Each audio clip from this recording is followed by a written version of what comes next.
선생님, 요즘 자고 일어나면 병원비 걱정, 자식들 걱정에 모아둔 돈은 그대로라 한숨부터 나오신 적 있으시죠? 그런데 만약 평생 피땀 흘려 모은 퇴직금 2억 원이 1년도 안 돼 연기처럼 사라지고 매달 400만 원씩 빚만 쌓이는 지름길이 있다면 어떡하시겠어요? 믿기지 않겠지만 이건 작년에 명예퇴직한 62세 박 이사님의 실제 이야기이자 이미 12만 명이 넘는 사람들이 뛰어든 공인중개사 시장의 끔찍한 현실입니다. 이미 수많은 분들이 편의점보다 많은 이곳에서 폐업조차 못한 채 갇혀 있습니다. 왜 아무도 이 처참한 진실을 말해주지 않았을까요? 오늘 영상을 놓치신다면 그 다음은 바로 선생님의 소중한 노후 자금이 될지도 모릅니다. 그해 겨울은 유난히 추웠다. 박영수 부장은 정년보다 2년 먼저 회사의 명패를 반납했다. 대기업에서 30년을 버틴 단단한 자부심과 퇴직금 2억 원이 그의 남은 인생을 지켜줄 갑옷이라 믿었다. 아내 이순자 씨는 그런 남편이 안쓰러우면서도 자랑스러웠다. 여보, 우리 이제 고생 끝났으니 세계 일주라도 한번 할까? 영수의 너스레에 순자는 손사래를 치면서도 얼굴 가득 웃음꽃을 피웠다. 세계 일주는 무슨, 당신 이제 하고픈 거 하면서 편히 쉬어요. 난 당신 밥이나 따뜻하게 차려주면 그게 행복이지. 하지만 30년을 매일 새벽 5시에 일어나던 사내에게 편히 쉬는 법은 세상에서 가장 어려운 숙제였다. 아침에 눈을 뜨면 갈 곳이 없다는 공허함이 시린 겨울 공기처럼 폐부를 찔렀다. 동네 공원을 어슬렁거리다 들어온 부동산 사무실. 사장님 소리를 들으며 점잖게 앉아있는 동년배의 모습이 영수의 맘에 불을 지폈다. 그래, 이거다. 평생 사람 상대하며 쌓은 짬이 있는데 건물 몇 개 중개하는 게 대수겠어. 그날 이후 영수는 미친 듯이 공인중개사 시험에 매달렸다. 돋보기를 코끝에 걸치고 밤새 책을 파는 남편의 뒷모습을 보며 순자는 몰래 눈물을 훔쳤다. 저 열심이라면 뭘 해도 될 사람. 내 남편은 그런 사람이다. 1년 뒤 영수는 떡하니 합격증을 받아왔고 순자는 동네방네 떡을 돌리며 자랑했다. 우리 영감, 늦깎이로 고시 합격했어요. 신도시 상가 1층, 가장 목 좋은 코너 자리에 박영수 공인중개사 사무소라는 간판이 번듯하게 걸렸다. 권리금 5천, 보증금 3천. 남은 돈으로 최고급 소파와 책상을 들여놓고 대형난 화분으로 입구를 장식했다. 퇴직금 1억이 순식간에 사라졌지만 아깝지 않았다. 박 부장이 아닌 박 사장으로 다시 태어나는 세례 비용이라 생각했다. 개업 첫날, 순자는 손수 만든 팥 시루떡과 돼지머리 편육을 상에 올리고 큰 절을 올렸다. 비나이다, 비나이다. 우리 서방님 하시는 일 번창하게 해주시고 돈벼락 좀 맞게 해주세요. 영수는 그런 아내의 어깨를 감싸며 호언장담했다. 걱정 마. 내가 딱 3년 안에 당신 강남에 아파트 한 채 사줄 테니. 그 말은 진심이었고 그때까지만 해도 그는 정말 그럴 수 있을 거라 믿었다. 사무실 문을 연 첫 달. 전화벨은 단 한 번도 울리지 않았다. 영수는 짐짓 바쁜 척 서류를 뒤적이고 인터넷 부동산 사이트를 새로 고침하며 시간을 죽였다. 지나가는 사람이라도 붙잡고 싶었지만 사람들은 그의 투명한 유리창 너머를 힐끗 쳐다볼 뿐 누구 하나 문을 열고 들어오지 않았다. 점심시간이면 순자가 꼬박꼬박 보온 도시락을 싸들고 찾아왔다. 여보, 식사 거르지 말고 챙겨 먹어. 오후엔 손님 좀 오려나? 순자의 해맑은 질문에 영수는 가슴이 서늘했지만 애써 태어난 척 웃었다. 그럼, 아까 오전에 한 팀 보고 갔어. 거의 계약할 것 같아. 거짓말은 그렇게 눈덩이처럼 불어나기 시작했다. 두 번째 달이 되자 영수의 핸드폰은 광고 전화로만 뜨거웠다. 사장님, 월 50만 원만 내시면 매물상단에 노출해드립니다. 사장님, 블로그 마케팅으로 손님을 끌어모으세요. 지푸라기라도 잡는 심정으로 광고비 100만 원을 썼다.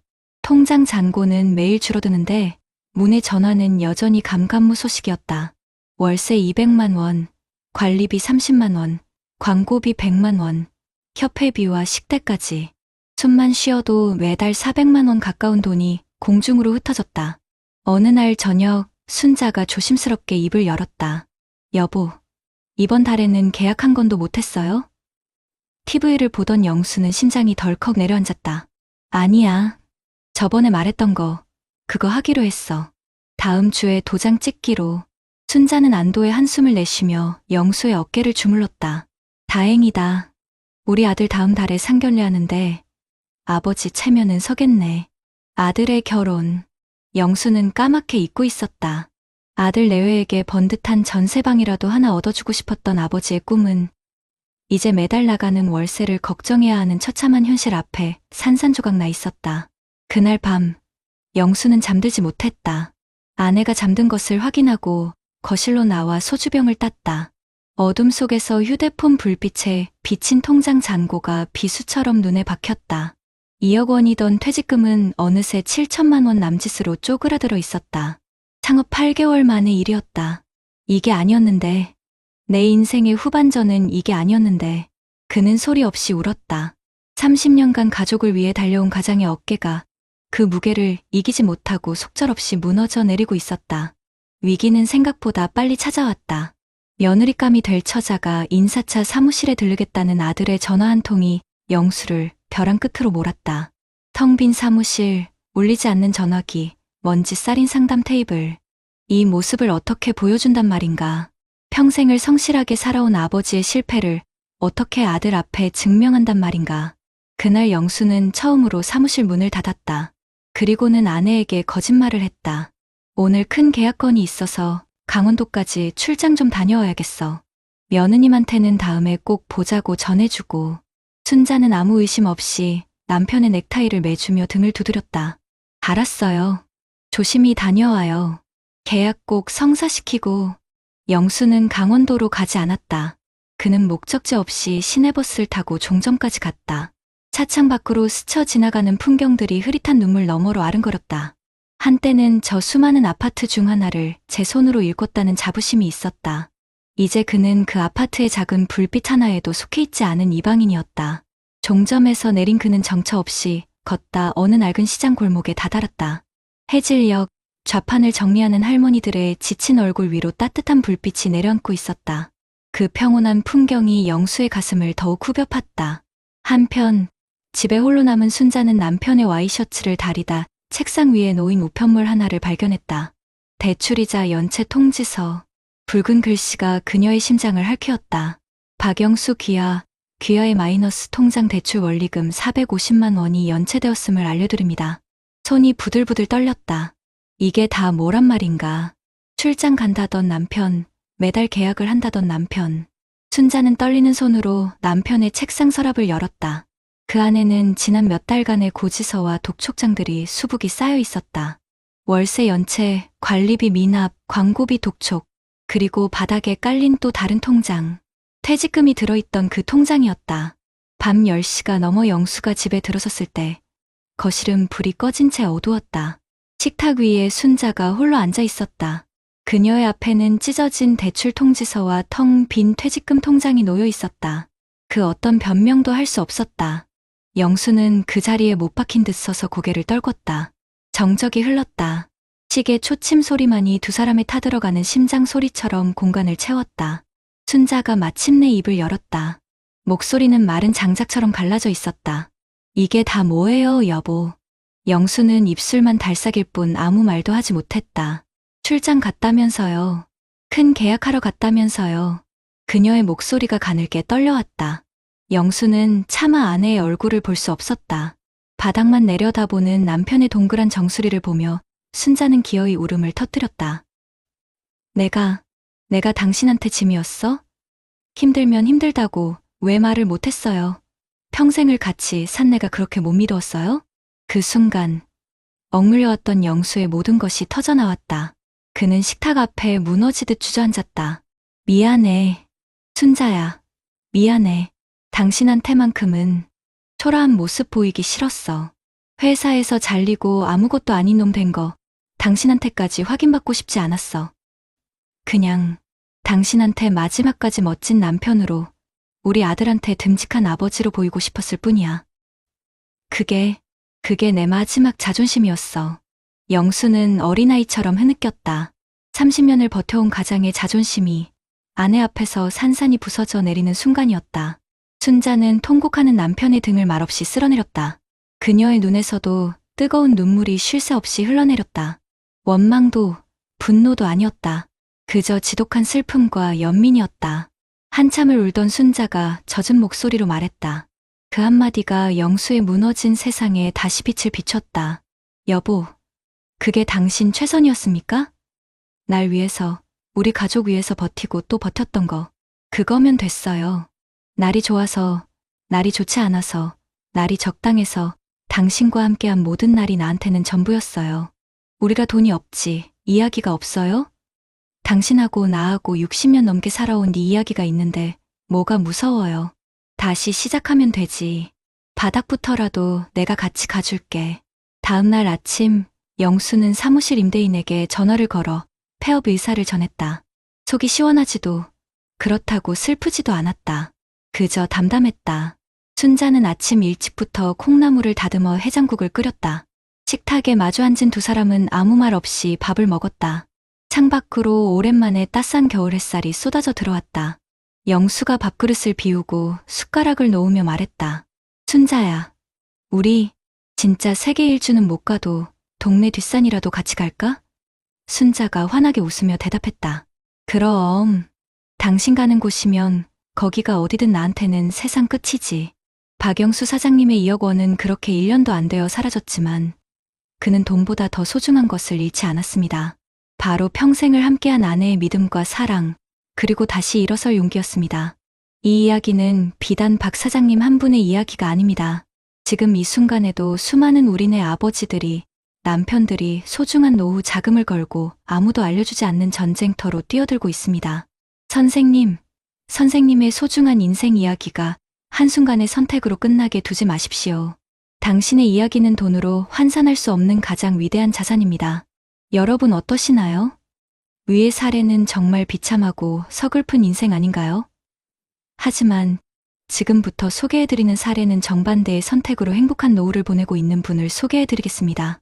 그해 봄, 40년간 교탁을 지켰던 김철민 선생은 마지막 종례를 마쳤다. 아이들의 롤링페이퍼와 꽃다발을 한 아름 안고 교문을 나서는 그의 발걸음은 시원섭섭했다.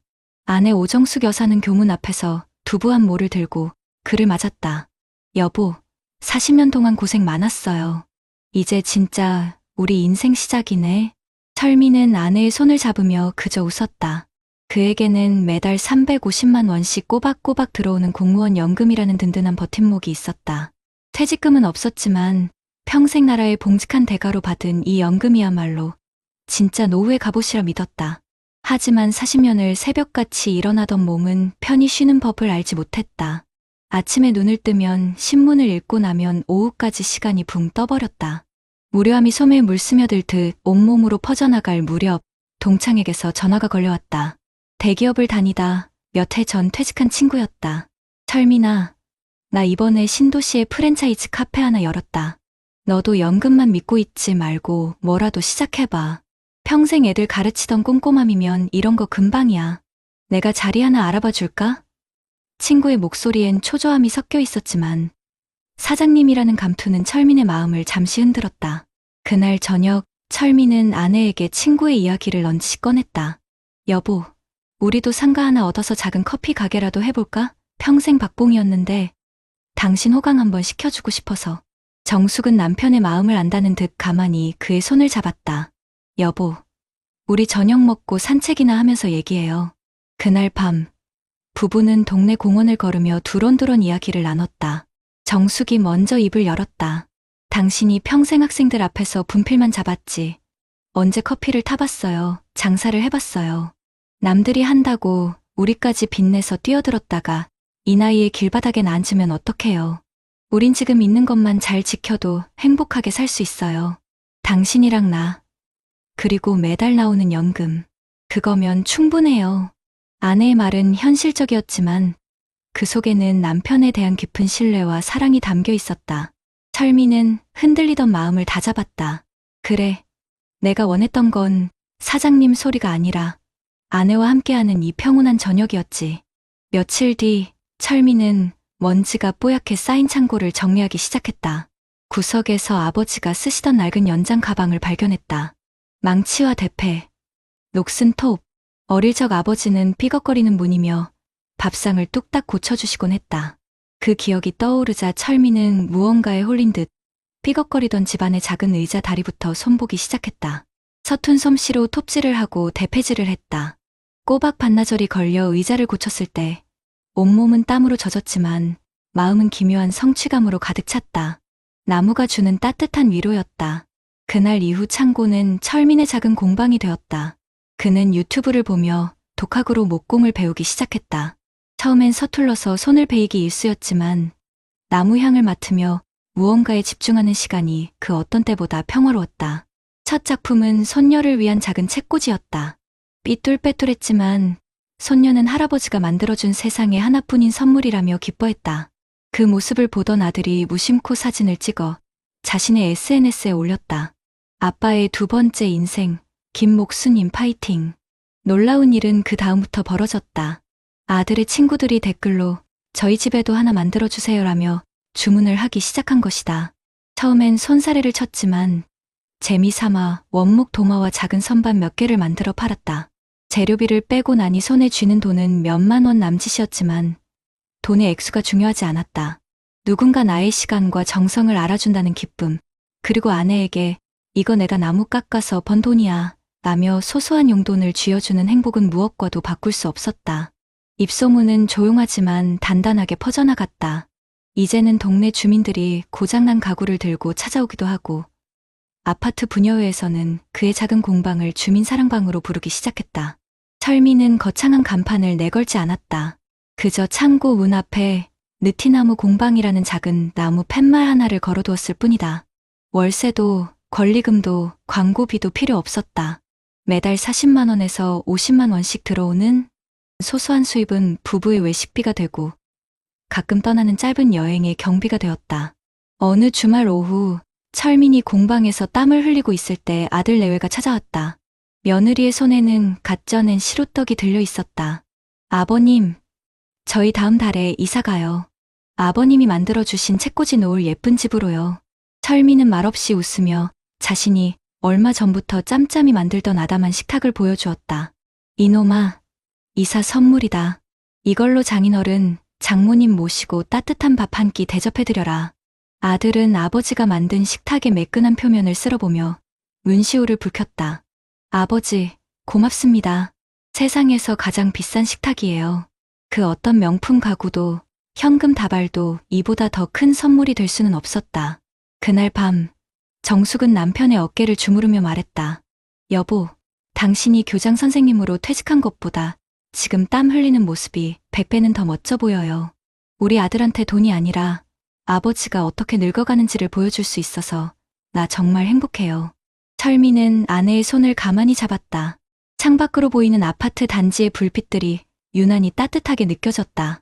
비록 강남의 아파트는 사주지 못했지만 그는 가족에게 돈으로 살 수 없는 행복의 풍경을 선물하고 있었다. 다음 날 아침, 철미는 아내와 함께 동네 뒷산에 올랐다. 정상에서 내려다보는 세상은 평온했다. 그는 더 이상 조급하지도 불안하지도 않았다. 김철민 선생님의 통장에는 매달 연금과 약간의 수입이 더해질 뿐이지만 그의 마음은 수억 원의 자산가보다 부유했습니다. 노후의 행복은 통장 잔고의 숫자를 늘리는 경주가 아니라 어제의 나보다 조금 더 평온한 오늘의 나를 만나는 여정임을 그는 온몸으로 증명하고 있었습니다. 선생님, 인생의 후반전은 속도가 아니라 방향입니다. 선생님의 이야기가 가장 빛나는 방향은 어디를 향하고 있습니까? 앞선 사례들을 잘 보셨나요? 이런 문제들과 관련해서 전문가들과 통계 자료를 소개해드리겠습니다. 박영수 이사님의 이야기는 그냥 운이 나빴던 한 개인의 실패담이 절대 아닙니다. 사실 이건 우리 사회의 구조적인 문제고 통계가 그 비극을 아주 차갑게 증명하고 있습니다. 박 이사님이 뛰어들었던 공인중개사 시장이요. 이미 포화 상태를 넘어서서 그야말로 전쟁터입니다. 우리나라의 공인중개사 자격증 가진 분이 55만 명인데 실제로 문을 열고 일하는 분은 11만 명밖에 안 됩니다. 5명 중 4명은 그냥 장롱 속에 자격증을 넣어둔 셈이죠. 그만큼 저 11만 개의 자리를 놓고 벌이는 생존 경쟁이 얼마나 치열하겠습니까? 이게 어느 정도냐면요. 전국 편의점 수가 5만 개쯤 되는데 그거보다 2배나 많은 겁니다. 더 무서운 건요. 새로 문을 여는 곳보다 문 닫는 곳이 훨씬 많다는 사실입니다. 벌써 2년 넘게 이런 상황이 계속되고 있어요. 작년 한 해에만 15,000개가 넘는 사무소가 문을 닫거나 쉬었고, 계산해보니 하루에 43곳씩 사라진 꼴입니다. 박 이사님이 월세 400만 원을 못 버티고 1년도 안 돼 퇴직금을 다 날린 게 어찌 보면 이런 거대한 시장 붕괴 앞에선 당연한 결과였을지도 모릅니다. 이게 비단 공인중개사만의 얘기가 아닙니다. 통계를 보니까 50대, 60대 사장님들이 전체 자영업자 대출의 66%를 차지하고 있대요. 퇴직금에 대출까지 끌어다가 사장님 소리 한번 들어보려고 창업에 뛰어들었다가 결국엔 막대한 빚만 지고 쓸쓸하게 폐업하는 분들이 너무나 많다는 뜻입니다. 어떤 금융 전문가가 이런 말을 하더군요. 은퇴하고 창업하는 건 남은 인생 전체를 거는 도박이랑 똑같다고요.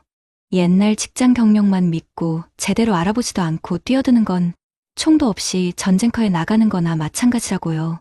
반면 김철민 선생님의 이야기는 노후의 행복이 얼마나 많이 버느냐가 아니라 어떻게 즐겁게 사느냐에 달려있다는 걸 아주 명확하게 보여줍니다. 김 선생님이 얼마나 현명한 선택을 하셨는지는 우리나라의 너무나도 심각한 노인 빈곤 현실을 보면 오히려 더 뼈저리게 느껴집니다. 2025년 기준으로 우리나라 66세 이상 노인 빈곤율이 39.7%입니다. 이게 경제협력개발기구 OECD 국가 중에서 압도적인 1등이에요. 다른 나라들 평균이 14.8%니까 거의 3배 가까이 높은 정말 충격적인 수치입니다. 쉽게 말해 어르신 10분 중에 4분은 나라에서 정한 중간 소득의 절반도 안 되는 돈으로 어렵게 살아가고 계시다는 뜻입니다. 이런 현실 속에서 김 선생님이 매달 받으시는 공무원 연금 350만 원은 그냥 돈이 아닙니다. 최소한의 인간적인 품위와 삶의 질을 지켜주는 가장 든든한 안전벨트인 셈이죠. 친구가 유혹해도 무리하게 창업하지 않은 건 바로 이 안전벨트를 스스로 끊어버리지 않은 정말 지혜로운 판단이었던 겁니다. 노후 설계 전문가들이 다들 똑같이 하는 말이 있습니다. 퇴직 후에는 돈을 버는 일에만 매달릴 게 아니라 즐겁게 무언가를 배우고 사람들과 어울리는 활동에 집중해야 한다고요. 김 선생님이 창고에서 뚝딱뚝딱 시작하신 목공이 바로 그 조언을 그대로 실천한 완벽한 사례입니다. 처음에 큰 돈이 들어간 것도 아니고 혹시나 잘 안 된다고 해도 손해볼 게 전혀 없잖아요. 오히려 손녀한테는 세상에 하나뿐인 장난감을 선물하고 아들한테는 세상에서 가장 비싼 식탁이라며 떡 하니 만들어주면서 가족 사이가 더 좋아졌죠. 한 달에 40만 원, 50만 원 버는 건 그냥 따라오는 결과일 뿐이고요. 그 만드는 과정 자체가 선생님께는 돈으로 살 수 없는 엄청난 만족감과 성취감을 준 겁니다. 이게 바로 마음의 자산 아니겠습니까? 결국 박 이사님의 이야기는 우리 어르신들이 소중한 노후 자금을 지키기 위해 절대로 하지 말아야 할 것을, 김 선생님의 이야기는 행복한 노년을 만들기 위해 꼭 해야 할 것을 보여주는 겁니다. 그래서 저희 채널은요, 막연하게 할 수 있다, 성공할 수 있다 같은 희망만 이야기하지 않겠습니다. 박 이사님 사례처럼 냉혹한 현실과 정확한 통계 자료를 보여드리면서 어떤 위험이 있는지 확실하게 경고해 드릴 겁니다. 그리고 동시에 김 선생님처럼 큰돈 들이지 않고도 우리 어르신들의 삶을 풍요롭게 만들 수 있는 아주 구체적이고 현실적인 방법들, 예를 들면 취미나 배움, 동네 커뮤니티 활동 같은 것들을 적극적으로 소개해 드릴 겁니다. 결론적으로 성공적인 노후는 속도가 아니라 방향에 달려 있습니다. 퇴직금 2억 원을 1년 만에 몽땅 잃어버리는 빠른 실패의 길이 아니라 매달 꼬박꼬박 나오는 연금에 소소한 행복을 차곡차곡 쌓아가는 느리지만 확실한 성공의 길, 저희 채널이 그 길을 안내하는 든든한 동반자가 되겠습니다. 그렇다면 앞선 사례들을 해결할 수 있는 방법은 무엇이 있을까요? 박 이사님처럼 퇴직금만 믿고 무작정 창업에 뛰어드는 건 정말 위험한 일입니다. 그 마음, 왜 모르겠습니까? 허전하고 뭐라도 해야 할 것 같고 조급해지죠. 하지만 바로 그럴 때 우리를 든든하게 받쳐주는 국가 정책들이 있습니다. 무작정 가게부터 알아보시기 전에 먼저 중장년내일센터라는 곳에 문을 두드려보시는 건 어떨까요? 고용노동부에서 운영하는 곳인데 40살 이상이면 누구나 가서 앞으로 뭘 하며 살아야 할지, 내 경력을 어떻게 다시 살릴 수 있을지 전문가와 상담하고 교육도 받을 수 있습니다. 여기서 새로운 길을 찾으시는 분들이 정말 많아요. 또 나라에서는 기업이 60살 넘은 분들을 채용하면 인건비를 지원해주는 제도도 운영하고 있습니다. 시니어 인턴십이나 고령자 계속 고용 장려금 같은 것들이죠. 이러면 우리 시니어들은 새 직장에 부담 없이 적응할 수 있고 기업은 경험 많은 인재를 얻으니 서로에게 좋은 일 아니겠습니까? 꼭 돈을 많이 버는 것만이 정답은 아닐 겁니다. 김철민 선생님처럼 소소한 수입이라도 만족감을 느끼는 삶, 그게 중요하죠. 보건복지부에서 하는 노인 일자리 사업이 바로 그런 역할을 합니다. 노노케어라고 해서 다른 힘든 어르신들을 돌봐드리거나 동네 시설을 위해서 봉사하는 공익활동형 일자리가 있어요. 한 달에 30시간 정도 일하고 활동비로 29만 원 정도 받으시는데 이게 큰 돈은 아니어도 사람들과 어울리고 사회에 내가 필요한 존재라는 느낌을 갖게 하는데 아주 큰 힘이 됩니다. 조금 더 전문적인 일을 원하시면 사회 서비스형 일자리도 있습니다. 어린이집이나 노인 관련 시설에서 예전 경력을 살려돋는 일인데 한 달에 60시간 정도 일하고 70만 원 넘게 버실 수 있으니 현금 흐름에 실질적인 도움이 되죠. 한 전문가분 말씀이 은퇴하고 갑자기 창업하는 건 외로움과 조급함이 만든 위험한 선택이라고 하더군요. 바로 이런 정부 일자리들이 실패의 위험 없이 사회와 계속 연결되면서 자존감을 지킬 수 있게 돕는 아주 효과적인 완충 장치가 되어주는 겁니다. 김 선생님의 사례에서 우리가 본 것처럼 행복한 노후의 핵심은 결국 배움과 사람에 있습니다. 혼자 끙끙 앓는다고 해결되는 건 없더라고요. 서울시의 50플러스 재단 같은 곳이 대표적인데요. 40살부터 64살까지의 중장년들을 위한 정책의 중심지라고 할 수 있습니다.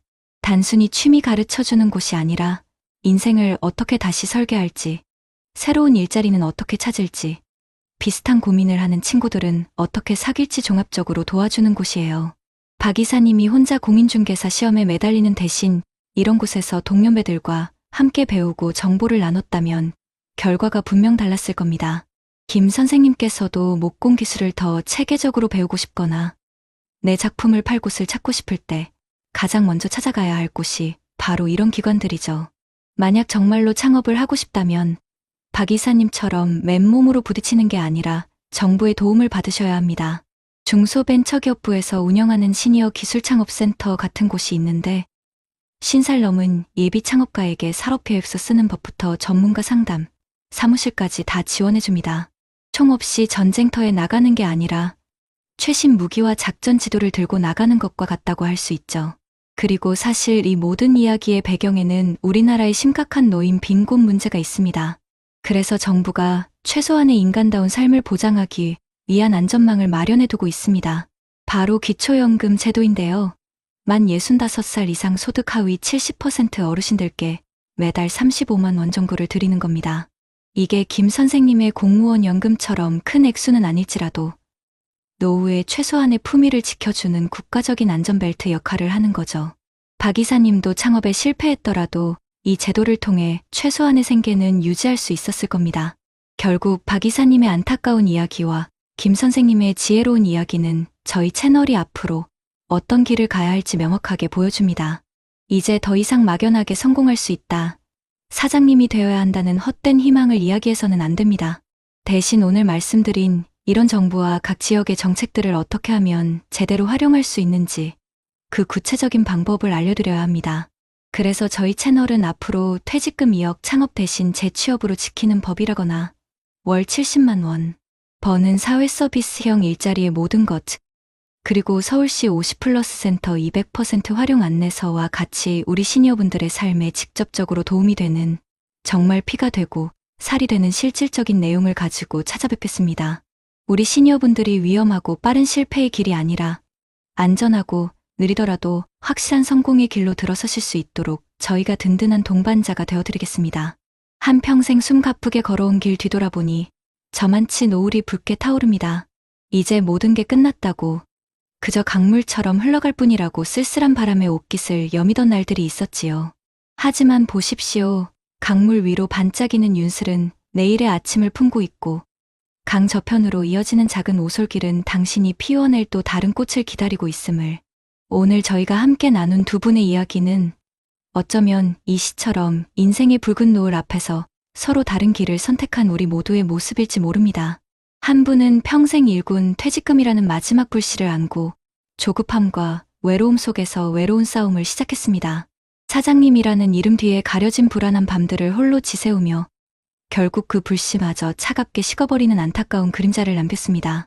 다른 한 분은 큰돈이 아니어도 세상과 손잡고 사람의 온기 속에서 자신의 가치를 되찾으며 잔잔한 행복의 무늬를 그려나갔습니다. 아이들의 웃음소리, 동료 어르신들과 나누는 따뜻한 커피 한 잔 속에서 돈으로 살 수 없는 충만한 기쁨을 발견했지요. 우리 어머님, 아버님들, 정말 치열하게 살아오셨습니다. 자식들 먹이고 입히느라, 이 나라를 일으키느라 당신의 청춘을 고스란히 바치셨습니다. 그렇게 앞만 보고 달려오셨는데 어느 날 문득 멈춰서 보니 모든 것이 낯설게 느껴지는 그 막막함. 저희가 어찌 다 헤아릴 수 있겠습니까? 이 나이에 내가 뭘 할 수 있겠어. 이제 나는 세상에 쓸모없는 존재가 된 건 아닐까 하는 두려움이 얼마나 크셨을까요? 그 마음 때문에, 그 조급함 때문에 박 이사님처럼 위험한 선택의 기로에 서 계신 분들이 분명 계실 겁니다. 하지만 오늘 저희가 소개해드린 여러 제도들은 단순히 돈 몇 푼을 쥐어주는 시혜가 아닙니다. 그것은 바로 당신의 귀한 세월에 대한 국가의 최소한의 존중이며 다시 일어설 수 있도록 내미는 따뜻한 손길입니다. 당신이 평생 쌓아온 경험과 지혜가 얼마나 소중한 자산인지, 우리 사회가 여전히 당신을 얼마나 필요로 하는지를 보여주는 약속과도 같습니다. 박 이사님이 외롭게 공인중개사 책을 파고들 때 누군가 옆에서 중장년내일센터의 문을 함께 두드려 주었다면 어땠을까요?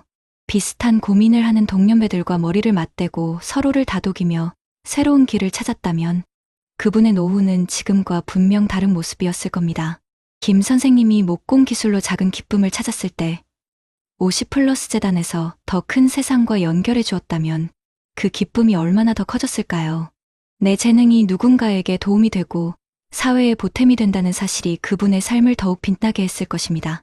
이제 인생의 전반전이 끝났을 뿐입니다. 후반전은 더 지혜롭게, 더 안전하게, 그리고 무엇보다 더 행복하게 채워나가야 합니다. 더 이상 홀로 외로운 싸움을 하지 마십시오. 두려움에 떠밀려 성급한 결정을 내리지 마십시오. 당신 곁에는 손 내밀어 줄 이웃이 있고 기댈 수 있는 든든한 정책들이 있습니다. 노인 일자리 사업은 단순히 용돈벌이가 아니라 세상과 나를 이어주는 소중한 끈입니다. 기초연금은 최소한의 품위를 지켜주는 마지막 안전벨트입니다. 저희 채널은 더 이상 대박 신화나 뜬구름 잡는 희망을 이야기하지 않겠습니다. 대신 당신의 손을 잡고 동사무소에 함께 가드리고 서류 한 장 쓰는 법을 옆에서 알려드리는 마음으로 영상을 만들었습니다. 위험하고 빠른 길이 아니라 조금 느리더라도 안전하고 확실한 길로 당신을 안내하는 진정한 동반자가 되겠습니다. 당신은 결코 혼자가 아닙니다. 당신의 남은 인생은 누군가의 짐이 아니라 이 사회의 귀한 자산이자 축복이 되어야 합니다. 그 빛나는 황혼을 위해, 그 찬란한 인생의 후반전을 위해 저희가 항상 곁에서 함께 울고 웃겠습니다. 오늘도 귀한 시간 함께 해주셔서 진심으로 고맙습니다. 50대라는 나이, 참 어깨가 무겁습니다. 위로는 부모님 병원비를, 아래로는 아직 자리 잡지 못한 자녀를 챙기다 보면 정작 나는 없는 것 같은 기분 느껴보신 적 없으신가요? 최근 통계를 보니 50대의 42%가 노후 준비가 전혀 안 됐다고 합니다. 결코 남의 이야기가 아닙니다. 서울 양천구에 사는 55세 김성호 씨. 퇴직 후 한 달 180만 원으로 연로하신 부모님 병원비와 대학생 자녀의 등록금을 감당하고 있습니다. 아직 한창 일할 나이라고 생각했지만 마땅한 일자리는 끊기고 연금은 10년 뒤에나 나온다며 막막해했습니다. 건강은 남았는데 돈이 먼저 마르는 인생. 이게 지금 수많은 50대가 마주한 현실입니다. 나는 아니겠지 애써 외면하고 싶지만 이 불안을 지금 당장 해결하지 않으면 억울한 노후를 맞이할 수 있습니다. 오늘 제가 들려드릴 이야기는 더 늦기 전에 우리가 무엇을 준비해야 하는지에 대한 해답입니다. 제발 끝까지 들어주세요. 그의 손에는 구겨진 종이 한 장이 있었다. 10년 전 마지막으로 회사에 제출했던 이력서였다. 오래된 사진 속 젊은 얼굴은 여전히 정장 차림으로 미소를 짓고 있었다. 하지만 지금의 정혜수는 그때보다 훨씬 더 단단해 보이면서도 어딘가 무너져 있었다. 정혜수 씨는 경기도 안산의 한 중소기업에서 30년을 근무했다. 성실했고 후배들에게 부장님은 절대 회사 욕 안 한다로 통했다. 직장에서는 존경받았고 가정에서는 든든한 가장이었다. 퇴직 당시 받은 퇴직금은 1억 3천만 원. 이제 좀 쉬면서 살자던 아내의 말에 그는 고개를 끄덕였다. 그래, 이젠 나도 좀 내 인생을 살 때가 됐지. 그는 그 돈으로 아이 둘의 대학 등록금을 다 내고 남은 돈으로는 아내와 함께 노후용 전세 아파트를 구했다. 당시엔 이 정도면 괜찮겠지 싶었다. 하지만 세상은 그의 계산보다 훨씬 빨리 변했다. 2025년 봄, 물가가 오르고 전세 대출 이자는 매달 80만 원씩 나갔다. 둘째는 취업 준비 중이었고 큰아이는 결혼 대신 N잡을 택해 불안정한 수입으로 겨우 생활하고 있었다. 그런데 결정적으로 혜수 씨 부부의 노후를 흔든 건 부모님이었다. 90이 넘은 어머니가 치매 진단을 받았다. 처음엔 요양병원 생각을 했지만 입소 비용은 월 180만 원. 그 돈이면 차라리 모시자.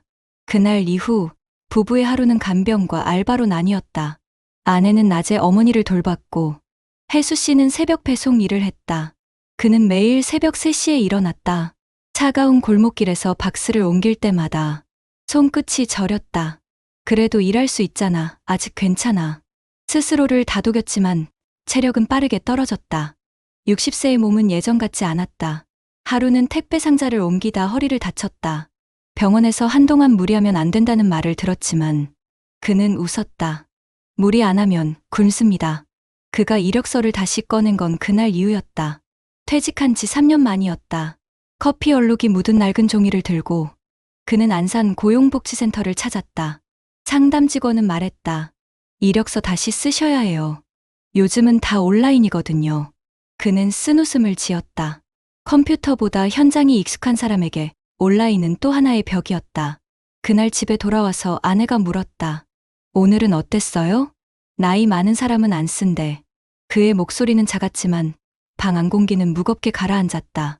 퇴직 후 3년. 통장은 반으로 줄고 건강은 반토막이 났다. 하지만 혜수 씨는 여전히 버틸 수 있다고 믿었다. 문제는 그 믿음이 점점 흔들리기 시작했다는 것이다. 오늘도 면접 보셨다면서요? 요양 중인 어머니를 재워놓고 아내가 조심스레 물었다. 응, 봤는데 젊은 상사 밑에서 일할 자신이 없네. 여보, 그런 말 이제 그만해요. 일단 다시 시작해야죠. 나도 알아. 그런데 말이야. 나는 지금까지 일만 하면서 살았는데 이제는 일할 곳조차 없네. 그는 이력서를 다시 접어 서랍 안 깊숙이 넣었다. 그날 밤 TV 뉴스에서 60대 고용률 사상 최저라는 자막이 흘러나왔다. 아내는 말없이 뉴스를 껐다. 며칠 뒤 그에게 전화 한 통이 왔다. 같이 일하던 후배. 부장님, 혹시 시간 되세요? 저희 회사에서 단기 계약직 찾는데요. 그는 그 말을 듣자마자 자리에서 벌떡 일어났다. 그래, 나 아직 할 수 있지. 뭐든 하자. 하지만 출근 첫날, 그를 기다린 건 현장 청소일이었다. 공장 바닥을 닦고 쓰레기를 정리하는 동안 젊은 직원들이 그를 힐끗힐끗 쳐다봤다. 부장님이 이런 일까지? 누군가의 속삭임이 귓가를 스쳤다. 그는 빗자루를 멈추지 않았다. 눈앞이 흐려졌지만 그래도 이게 나를 살리는 일이잖아. 그는 그렇게 스스로를 다독였다. 밤이 되어 집에 돌아오자 아내가 그의 손을 붙잡았다. 괜찮아요? 응, 괜찮아. 그냥 좀 피곤해. 그는 피곤한 몸으로 소파에 앉았다. 탁자 위에는 아직도 오래된 이력서가 놓여 있었다. 그 종이를 바라보며 그는 작게 중얼거렸다. 이게 나를 살릴 줄은 몰랐네. 하지만 그날 밤, 그는 처음으로 다음 달을 걱정하지 않았다. 일을 다시 시작했기 때문이다. 비록 작은 일이었지만 그는 멈추지 않은 사람이었다. 그의 이야기는 여기서 끝나지 않는다. 진짜 위기는 그가 다시 일터에서 부딪히게 될 현실이었다. 돈보다 더 무서운 건 자존심이 무너지는 순간이었다. 출근 첫 주가 지나고 손바닥이 갈라지기 시작했다. 오랜 사무직 생활 끝에 잡은 걸레와 빗자루는 생각보다 무거웠다. 그는 점심시간에도 구석에서 도시락을 먹었다. 젊은 직원들이 웃고 떠드는 소리가 멀리서 들렸다. 나도 저 나이 땐 저랬지. 하지만 이젠 그들과 다른 세상에 사는 사람처럼 느껴졌다. 둘째 주, 일은 점점 익숙해졌다. 그러던 어느 날, 관리자가 다가왔다. 정 씨, 오늘은 조금 빨리 끝내야 해요. 오후에 점검 있습니다. 그는 묵묵히 대답했다. 네, 알겠습니다. 그런데 젊은 직원 하나가 툭 던지듯 말했다. 저분, 예전에 부장이었다며? 다른 직원이 웃었다. 그래도 지금은 청소 아저씨잖아요. 순간, 손에 쥔 빗자루가 멈췄다. 정혜수는 아무 말도 하지 않았다. 하지만 그날 퇴근길, 손이 덜덜 떨렸다. 하늘이 유난히 낮고 무거웠다. 내가 이렇게까지 떨어질 줄은 몰랐지. 그는 혼잣말처럼 중얼거렸다. 그날 밤, 아내가 물었다. 무슨 일 있었어요? 아니야. 그냥 좀 피곤해서 그래. 하지만 그의 눈빛은 흔들리고 있었다. 여보, 이제 그만해요. 다른 일 찾아봐요. 그는 고개를 저었다. 이 일이라도 하니까 숨 쉴 수 있어. 나도 내 손으로 벌어서 먹고 싶어. 그 말에 아내는 아무 말도 하지 못했다. 그의 자존심은 부서졌지만 그 속에는 아직 살아남고 싶은 의지가 남아 있었다. 몇 달이 흘렀다. 그는 다시 일을 버텼고 관리자는 그를 꼼꼼하고 책임감 있는 사람으로 평가하기 시작했다. 하루는 점심시간에 젊은 직원 한 명이 다가왔다. 아저씨, 옛날에 진짜 부장이셨어요? 응, 한때는 그랬지. 그럼 저희한테도 좀 가르쳐 주세요. 저도 회사에서 버티는 게 너무 힘들어요. 그는 그 말을 듣고 잠시 웃었다. 버티는 법, 사람이 일을 버티는 게 아니라 일이 사람을 버티게 하는 거야. 그 대화 이후 젊은 직원들은 더 이상 그를 청소 아저씨라 부르지 않았다. 대신 정 선생님이라 불렀다. 하지만 인생은 그를 잠시도 쉬게 두지 않았다. 어머니의 병세가 악화됐다. 의사는 말했다. 이제는 요양병원에 맡기셔야 합니다. 그는 고개를 숙였다. 돈이 없습니다. 아내는 말없이 그를 바라봤다. 나 일 더 구할게. 여보, 몸도 안 좋은데. 괜찮아. 아직 두 팔이 있잖아. 그날 밤, 그는 책상 위에서 오래된 이력서를 다시 꺼냈다. 종이 가장자리가 누렇게 바랬고 이름 옆에는 희미한 커피 자국이 남아 있었다. 그는 그 위에 펜을 들고 새로운 한 줄을 더 썼다. 현재 직업 공장 환경관리직 근무 중. 그 문장을 쓰는 손이 약간 떨렸지만 그의 얼굴에는 이상하게 평온한 미소가 번졌다. 몇 주 뒤, 혜수 씨는 주말마다 동네 복지관에서 청년 구직자들을 대상으로 면접 준비 봉사를 시작했다. 그의 오래된 회사 경험이 누군가에게는 희망의 기술이 되었기 때문이다. 그는 강의 중에 종종 이렇게 말했다. 여러분, 일은 나를 지켜주는 울타리예요. 돈보다 중요한 건 일하면서 내가 여전히 필요한 사람이라는 감각이에요. 그 말에 젊은이들이 고개를 끄덕였다. 그의 목소리는 조용했지만 힘이 있었다. 2025년 여름, 그는 여전히 공장 현장에서 일하고 있었다. 땀에 젖은 손으로 바닥을 닦으며 창문 너머로 떠오르는 햇살을 바라봤다. 그 순간 그는 깨달았다. 내가 아직 살아있구나. 퇴근길, 그는 오래된 이력서를 접어 가슴 주머니에 넣었다. 이제 그것은 단순한 종이가 아니었다. 그의 삶을 증명하는 깃발이었다. 밤이 되어 집에 돌아오자 아내가 웃으며 물었다. 오늘은 어땠어요? 괜찮았어. 오늘은 누가 먼저 인사하더라. 그 말에 아내는 고개를 끄덕였다. 이제 좀 당신 눈빛이 예전 같아요. 그는 미소를 지었다. 그럼 됐지 뭐. 그날 밤 그는 서랍을 열어 오래된 이력서를 조심스레 넣었다. 그리고 조용히 중얼거렸다. 일을 멈추면 마음이 먼저 죽는다. 나는 아직 살아있다. 그의 이야기는 특별하지 않다. 누구의 아버지일 수도, 형일 수도, 당신일 수도 있다. 일하는 60대는 살아남았고 멈춘 60대는 사라졌다. 이제 우리에게 필요한 건 은퇴의 준비가 아니라 다시 일어설 용기일지도 모른다. 여러분 어떠시나요? 위의 사례는 정말 비참하고 서글픈 인생 아닌가요? 하지만 지금부터 소개해드리는 이야기는 정반대의 선택으로 행복한 노후를 보내고 있는 한 사람의 이야기입니다. 충북 청주 외곽의 작은 단독주택. 이른 아침 베란다에서 커피를 내리며 신문을 읽는 남자가 있다. 이름은 한기연, 올해 65. 30년간 시청에서 근무하다가 3년 전 명예퇴직했다. 그의 삶은 화려하지 않았다. 평범한 9급 공무원으로 시작해 늘 이 정도면 됐지라는 말을 입버릇처럼 하던 사람이었다. 하지만 그는 딱 하나만큼은 남들과 달랐다. 월급의 20%는 무조건 미래의 나에게 줘야 한다. 이게 그의 철칙이었다. 1990년대 초, 주변 사람들은 주식과 부동산으로 돈을 벌어댔다. 공무원은 안정은 있지만 돈은 안 되지. 친구들의 말에 흔들릴 법도 했지만 그는 월급에서 매달 10만 원씩 연금저축이라는 이름의 통장에 넣었다. 그 시절엔 그게 얼마나 중요한 선택인지 아무도 몰랐다. 그의 부인은 이런 그를 답답한 사람이라 했다. 기현 씨, 친구들은 다 아파트 분양받는다는데 우리만 전세살이야. 그는 미소를 지으며 말했다. 집은 빚내서 사는 게 아니야. 나중에 진짜 기회가 올 때 사자. 그 대화가 있던 2004년, 금리가 오르고 부동산 거품이 꺼지면서 그의 친구들은 하나둘씩 대출에 허덕였다. 시간이 흘러 그는 아이 둘을 키우며 작은 아파트를 사들였다. 남들이 부러워할 만큼의 재산은 아니었지만 빚이 없었다. 빚이 없으면 불안할 게 없다. 그게 그의 신념이었다. 그리고 50대에 접어들면서 그는 노후 준비를 본격적으로 시작했다. 퇴직 10년 전 그는 주변 사람들에게 이렇게 말했다. 나는 연금만 믿지 않아. 세상은 바뀌고 물가는 오르잖아.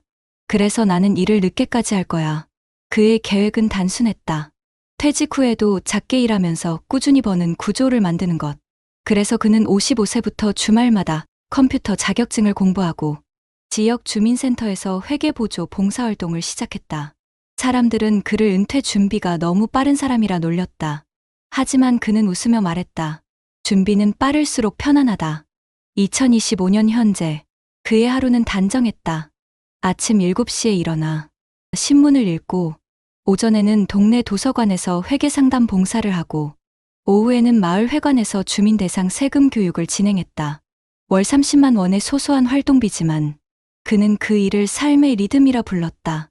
사람이 돈이 없어도 할 일이 있으면 하루가 짧아요. 그는 이렇게 말했다. 하지만 그의 인생에도 위기는 있었다. 퇴직 1년 차였던 2023년, 아내가 갑작스레 유방암 진단을 받았다. 치료비와 병원비로 2천만 원이 들었다. 주변 사람들은 걱정했다. 은퇴하자마자 병원비라니 어떻게 버텨요? 그는 담담하게 대답했다. 그럴 줄 알고 건강보험에 실손 넣어놨지. 그의 습관적인 준비는 위기에서도 그를 살렸다. 병원비 대부분이 보험으로 처리됐고 아내는 지금 완쾌해 일상으로 돌아왔다. 그는 그때를 이렇게 기억했다. 그때 느꼈어요. 노후 준비라는 게 돈이 아니라 불안해서 자유로워지는 준비라는 걸요. 요즘 그는 가끔 친구들의 연락을 받는다. 야, 너 아직도 봉사해? 그럼. 그게 내일이지. 참, 넌 여전히 부지런하다. 그는 대답한다. 아니, 살아있으려면 부지런해야지. 그의 목소리는 고요하지만 단단했다. 그는 여전히 매달 연금 240만 원을 받으며 아내와 함께 여행을 다닌다. 작년에 제주 올레길을 걸었고 올해는 전북 완주로 2박 3일 계획을 세워두었다. 이웃들은 종종 그를 성공한 노후의 표본이라 부른다. 하지만 그는 그 말에 손사래를 친다. 성공한 게 아니에요. 그냥 불안하지 않게 살고 싶은 거죠. 그의 거실 벽 한쪽에는 오래된 파일이 꽂혀 있다. 그 안에는 수십 년 동안 써온 노트들이 있다. 내가 퇴직 후 하고 싶은 일, 10년 뒤 필요한 비용, 건강검진 일정표 같은 작은 메모들. 그는 가끔 그 노트를 꺼내 읽는다. 그리고 혼잣말처럼 말한다. 준비는 나를 지켜주는 가장 좋은 친구야.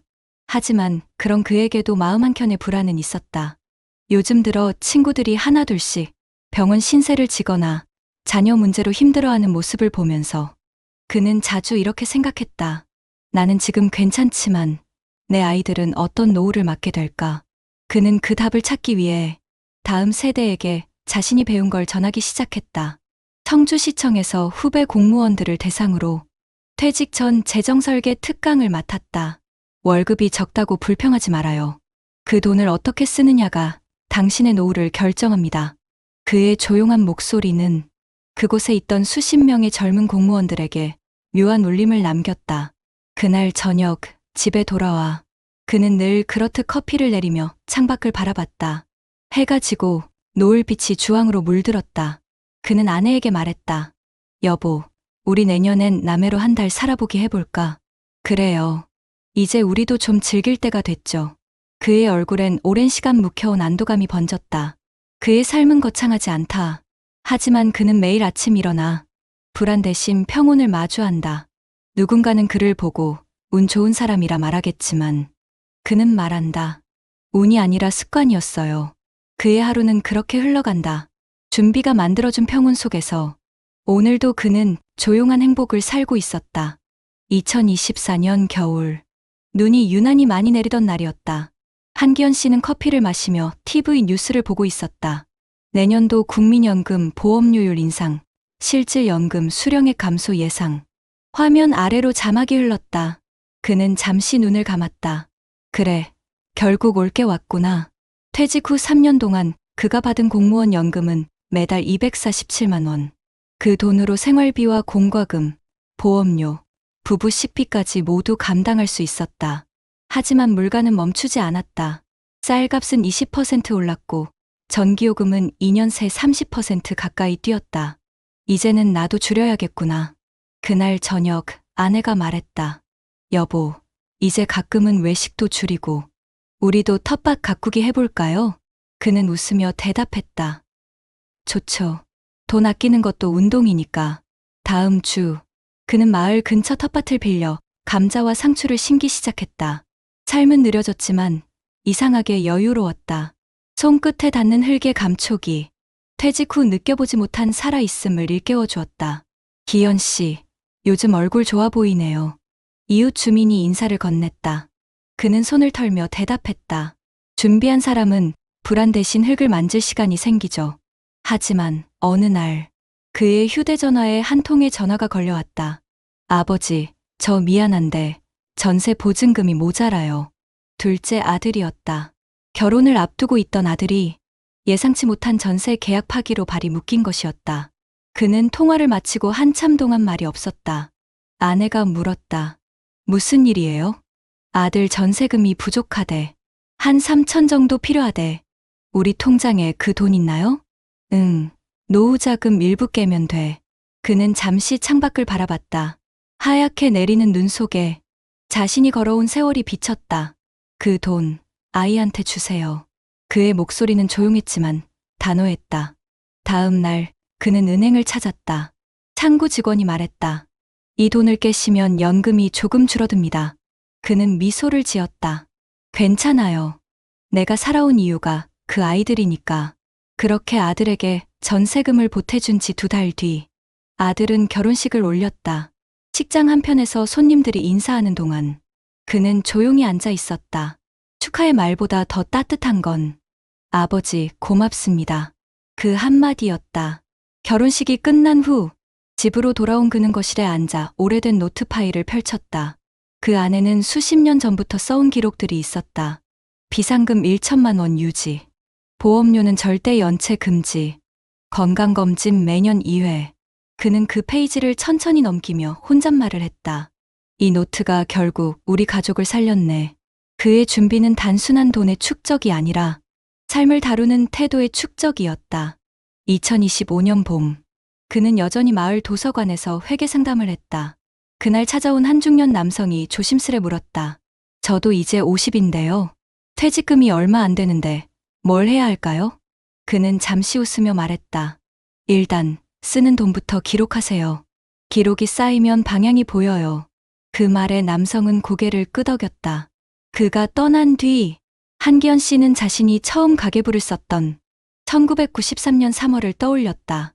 그때의 한 줄이 지금의 나를 만들었구나. 그는 그렇게 회상했다. 그의 집은 화려하지 않다. 하지만 벽에는 여행사진이 가득하다.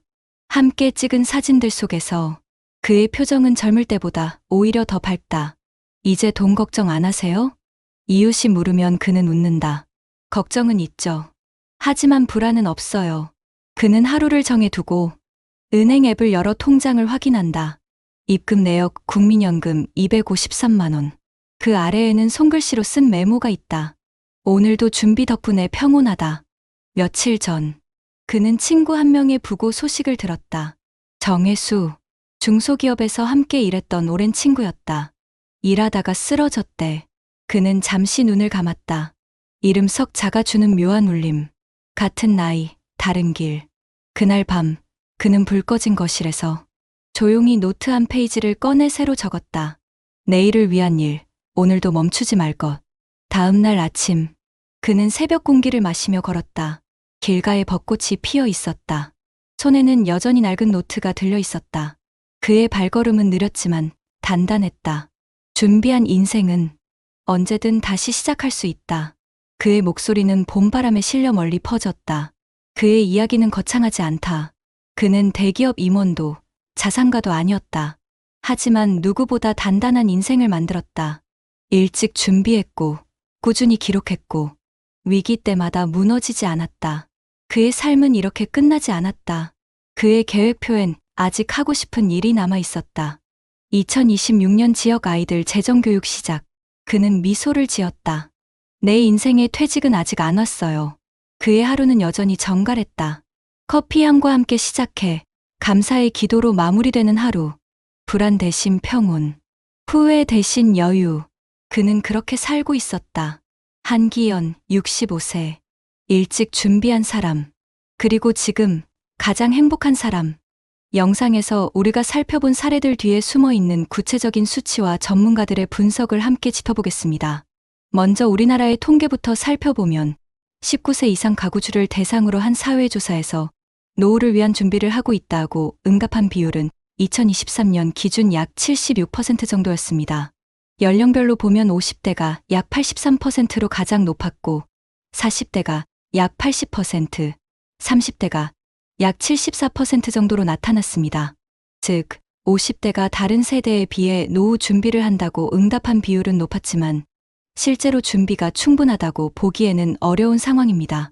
또한 노후 준비를 하지 못한 이유로는 준비할 능력이 없다는 응답이 약 38%로 가장 많았고 앞으로 준비할 계획이다가 34%, 아직 생각하지 않았다가 19% 정도로 나타났습니다. 결국 많은 50대가 준비를 한다고는 하지만 그 준비가 불안정하거나 부족하다는 인식이 함께 존재하는 것입니다. 고용과 일자리 측면에서도 비슷한 흐름을 볼 수 있습니다. 우리나라의 50세 이상, 60세 이상 고령층 고용률은 경제협력개발기구, 회원국들 가운데에서도 높은 편입니다. 실제로 55세에서 64세 고용률이 2017년 기준 66% 정도로 평균보다 높게 나타났습니다. 최근에는 60세 이상 노동인구가 700만 명을 넘어서면서 노동 참여율이 49% 가까이 올랐다는 보도도 있었습니다. 그러나 여기서 중요한 점은 고용률이 높다고 해서 그것이 안정적인 일자리를 의미하는 것은 아니라는 것입니다. 연구 결과에 따르면 한국의 고령자들은 주로 비정규직이나 단기직, 저임금 일자리로 이동하는 경향이 강하며 이로 인해 일자리는 유지하더라도 소득의 질은 급격히 낮아지는 경우가 많습니다. 즉, 일은 하고 있지만 소득 절벽을 피하지 못하는 중장년층이 늘어나고 있다는 뜻입니다. 생활비 부분에서도 현실적인 어려움이 존재합니다. 중고령 부부가 안정적인 노후를 보내기 위해 필요한 월 평균 생활비는 약 260만 원 정도로 조사되었으며 1인 가구 기준으로는 약 160만 원이 필요한 것으로 나타났습니다. 그러나 실제 퇴직자나 고령층이 받는 연금과 근로소득을 합해도 이 수준에 미치지 못하는 경우가 많아 생활비 부족으로 인한 불안이 지속되고 있습니다. 또한 국내 연구에 따르면 60세 이상 근로자의 약 67%가 임시직이나 시간제 일자리에서 일하고 있으며 건강 악화와 일자리 상실이 50대 이후 노동시장에서 밀려나는 가장 큰 이유로 분석되고 있습니다. 이는 단순히 경제적 문제를 넘어 정신적 건강과 사회적 관계, 자존감까지 무너뜨리는 요인으로 작용합니다. 이 모든 통계를 종합해보면 현재 한국의 중장년층은 노후 준비를 하고 있다고는 하지만 실제로는 그 준비가 충분하지 못하고 일자리를 갖고 있더라도 소득이 낮고 불안정한 경우가 많습니다. 또한 노후 생활비는 계속 오르는 반면 연금이나 근로소득은 이를 따라가지 못하고 있습니다. 결국 지금의 50대와 60대는 일을 계속해야만 생존할 수 있는 세대이자 일을 멈추면 곧바로 불안에 직면하는 세대로 살아가고 있습니다. 이러한 현실은 단순히 개인의 문제가 아니라 사회 전반의 구조적인 문제로 이어지고 있습니다. 일할 수 있는 60대가 늘어나고 있지만 그들에게 안정적이고 지속 가능한 일자리를 제공하지 못하는 제도와 환경이 문제로 지적되고 있습니다. 전문가들은 앞으로의 사회가 진정한 초고령 사회로 나아가려면 단순히 일자리의 숫자가 아니라 일자리의 질을 높이는 정책이 필요하다고 강조합니다. 그리고 노후 준비는 단순한 저축이 아니라 건강 직업 관계 학습의 균형을 동시에 준비하는 종합적인 과정이라는 점을 지적하고 있습니다. 결국 이 통계와 연구들이 보여주는 것은 한 가지입니다. 지금의 50대와 60대는 준비의 격차가 삶의 격차로 이어지고 있으며 그 격차는 나이보다도 얼마나 일찍 준비했는가에 따라 크게 달라진다는 사실입니다. 이제 다음 시간에는 이러한 현실 속에서 어떤 선택이 나와 가족의 노후를 지켜줄 수 있는가, 그 해답을 함께 찾아보겠습니다. 이제 우리가 마주한 현실을 바탕으로 그 다음 단계로 나아가기 위한 길을 함께 살펴보겠습니다. 50대와 60대의 노후 준비가 부족해서 불안한 것이 아니라 일자리가 불안정하고 정책적인 지원이 부족하기 때문에 문제가 되는 것입니다. 다행히도 대한민국 정부와 각 지자체에서는 이런 상황을 해결하기 위한 여러 실질적인 제도를 운영하고 있습니다. 먼저 중장년층을 위한 고용과 전직 지원 프로그램이 있습니다. 정부는 40세 이상 중장년층을 대상으로 중장년내일센터를 전국 각지에 설치해 재취업과 전직 상담, 이력서 작성과 면접 코칭, 구인구직 알선 등을 무료로 지원하고 있습니다. 지자체에서는 서울시 50플러스 재단이 주관하는 중장년 경력 인재 지원 사업을 통해 일정 연령 이상의 경력자를 신규 채용하는 기업에 보조금을 지급하고 있습니다. 이런 제도는 단순히 생계형 일자리를 만드는 것이 아니라 경험과 기술을 살려 사회에 다시 기여할 수 있도록 돕는 역할을 하고 있습니다. 또한 노인 일자리 및 사회활동 지원 사업을 통해 60세 이상을 대상으로 공공형, 사회서비스형, 민간형 일자리를 제공하고 있습니다. 이 사업은 단순히 노후 생계유지를 위한 것이 아니라 이를 통해 건강을 유지하고 사회적 관계를 이어갈 수 있도록 설계되어 있습니다. 이러한 제도들은 긍정적인 성과를 내고 있지만 아직 부족한 점들도 분명히 존재합니다. 첫째, 일자리의 질을 높이는 정책 전환이 필요합니다. 지금까지는 일자리의 수를 늘리는데 초점을 맞췄다면 이제는 고령층이 존중받으며 안정적으로 일할 수 있는 환경을 만드는데 힘을 써야 합니다. 단순 반복 업무나 저임금, 비정규직에 머무는 구조를 벗어나야 합니다. 일본의 경우 노인고용안정법 개정을 통해 기업이 정년을 65세까지 연장하거나 재고용 제도를 마련하도록 했습니다. 나이가 들어도 일할 수 있는 제도적 기반을 마련해 고용 공백을 최소화했습니다. 우리나라도 이와 같은 구조적인 변화가 필요합니다. 둘째, 생애 설계와 연계된 복합 지원이 필요합니다. 노후 준비는 단지 돈을 모으는 문제로 끝나지 않습니다. 건강, 직업 재교육, 효율적인 지출 관리, 가족 돌봄의 균형이 함께 이루어져야 합니다. 이를 위해 지자체에서는 퇴직 예정자를 대상으로 생애 설계 상담, 재취업 교육, 건강과 주거 상담을 통합 제공하는 프로그램을 확대할 필요가 있습니다.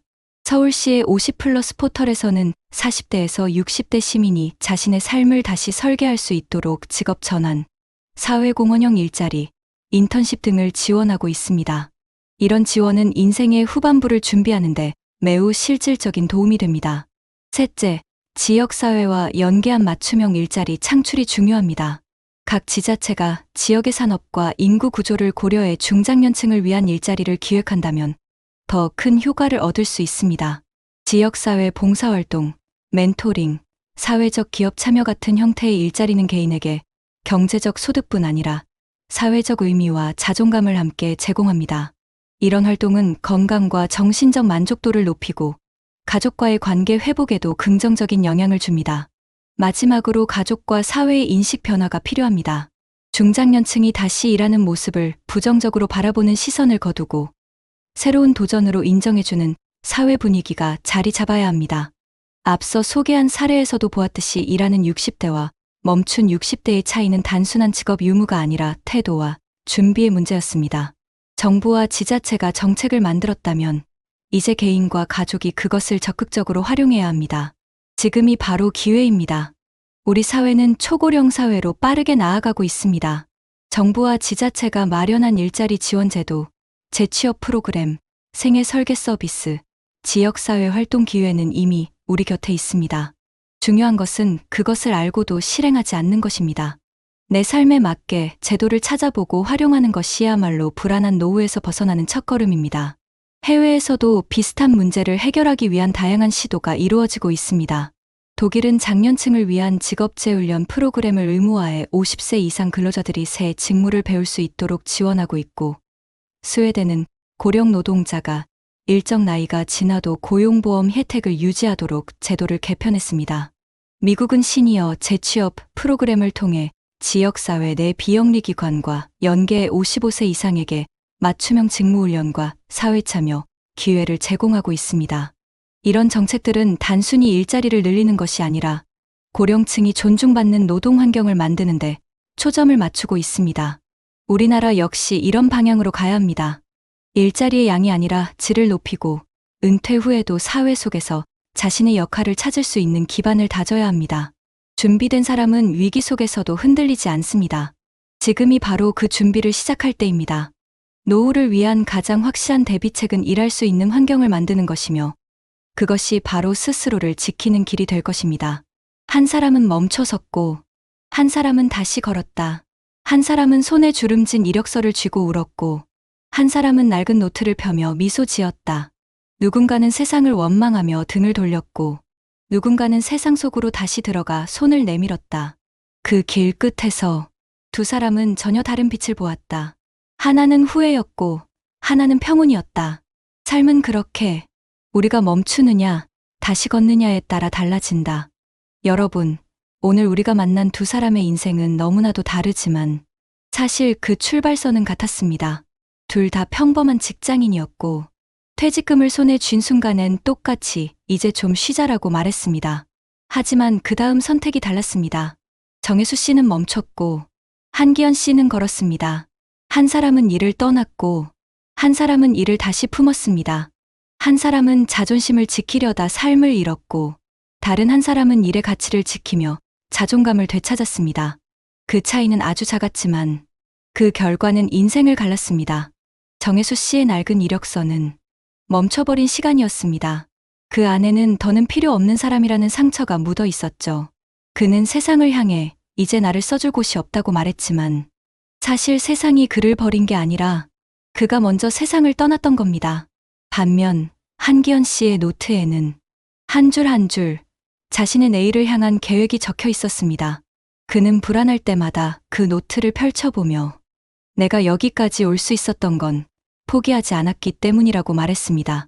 그의 삶은 거창하지 않았지만 그는 매일 아침 눈을 뜰 때마다 감사했고 저녁마다 스스로에게 오늘도 괜찮았다고 말했습니다. 그의 하루는 준비에서 시작되어 평온으로 끝났습니다. 우리 인생의 가장 큰 적은 늙음이 아닙니다. 포기입니다. 나이가 들수록 세상은 더 높아지고 기회는 더 멀게 느껴질지 모릅니다. 하지만 그 순간 우리의 손을 다시 뻗는다면 인생은 언제든 새로 시작될 수 있습니다. 많은 분들이 말합니다. 이제 늦었어. 하지만 여러분, 오늘이 가장 빠른 날입니다. 지금 이 순간이 바로 다시 시작할 수 있는 첫날입니다. 50대, 60대, 70대 여러분, 우리가 살아온 세월은 결코 헛되지 않았습니다. 그 오랜 시간 속에서 우리는 가족을 위해 누군가의 아버지로, 어머니로, 한 사람의 책임자로 버텨왔습니다. 이제는 그 힘으로 나 자신을 위한 준비를 시작해야 합니다. 우리는 너무 오랫동안 남을 위해 살아왔습니다. 이제는 나를 위해 하루를 써야 합니다. 나를 위해 배우고, 나를 위해 일하고, 나를 위해 건강을 지켜야 합니다. 그게 이 시대를 살아가는 50대와 60대의 진짜 지혜 아닐까요? 누군가는 여전히 묻습니다. 나는 뭘 해야 할지 모르겠어요. 그럴 땐 거창한 답을 찾지 말고 오늘 하루를 조금만 다르게 살아보세요. 걷던 길을 바꿔보고 잊고 지낸 사람에게 전화 한 통 걸어보세요. 그리고 내일을 위해 아주 작은 계획 하나를 써보세요. 그 한 줄의 글이 여러분의 인생을 다시 시작하게 만들지도 모릅니다. 한 사람은 과거에 머물렀고 한 사람은 내일을 준비했습니다. 이제는 우리 차례입니다. 우리가 어떤 선택을 하느냐에 따라 우리의 노년이 달라질 것입니다. 멈춘다면 세상이 나를 잊을 것이고 걸어간다면 세상이 나를 기억할 것입니다. 그리고 그 길 끝에서 우리가 모두 한기현 씨처럼 평온한 웃음을 지을 수 있기를 바랍니다. 마지막으로 여러분께 이렇게 말씀드리고 싶습니다. 노후란 기다리는 시간이 아닙니다. 다시 살아가는 시간입니다. 우리에게 남은 시간은 후회하기엔 너무 아깝고 시작하기엔 아직 충분합니다. 오늘도 내일도 여러분의 하루가 준비된 사람의 하루로 채워지길 바랍니다. 그리고 언젠가 여러분의 손에도 낡은 이력서가 아니라 미소로 가득한 인생의 노트가 들려 있길 바랍니다. 그날이 오면 우리는 알게 될 겁니다. 인생의 마지막을 바꾸는 건 돈도 운도 아닌 멈추지 않는 마음이라는 것을. 요즘 마트에 가면 계산대 앞에서 저도 모르게 한숨부터 나올 때가 많습니다.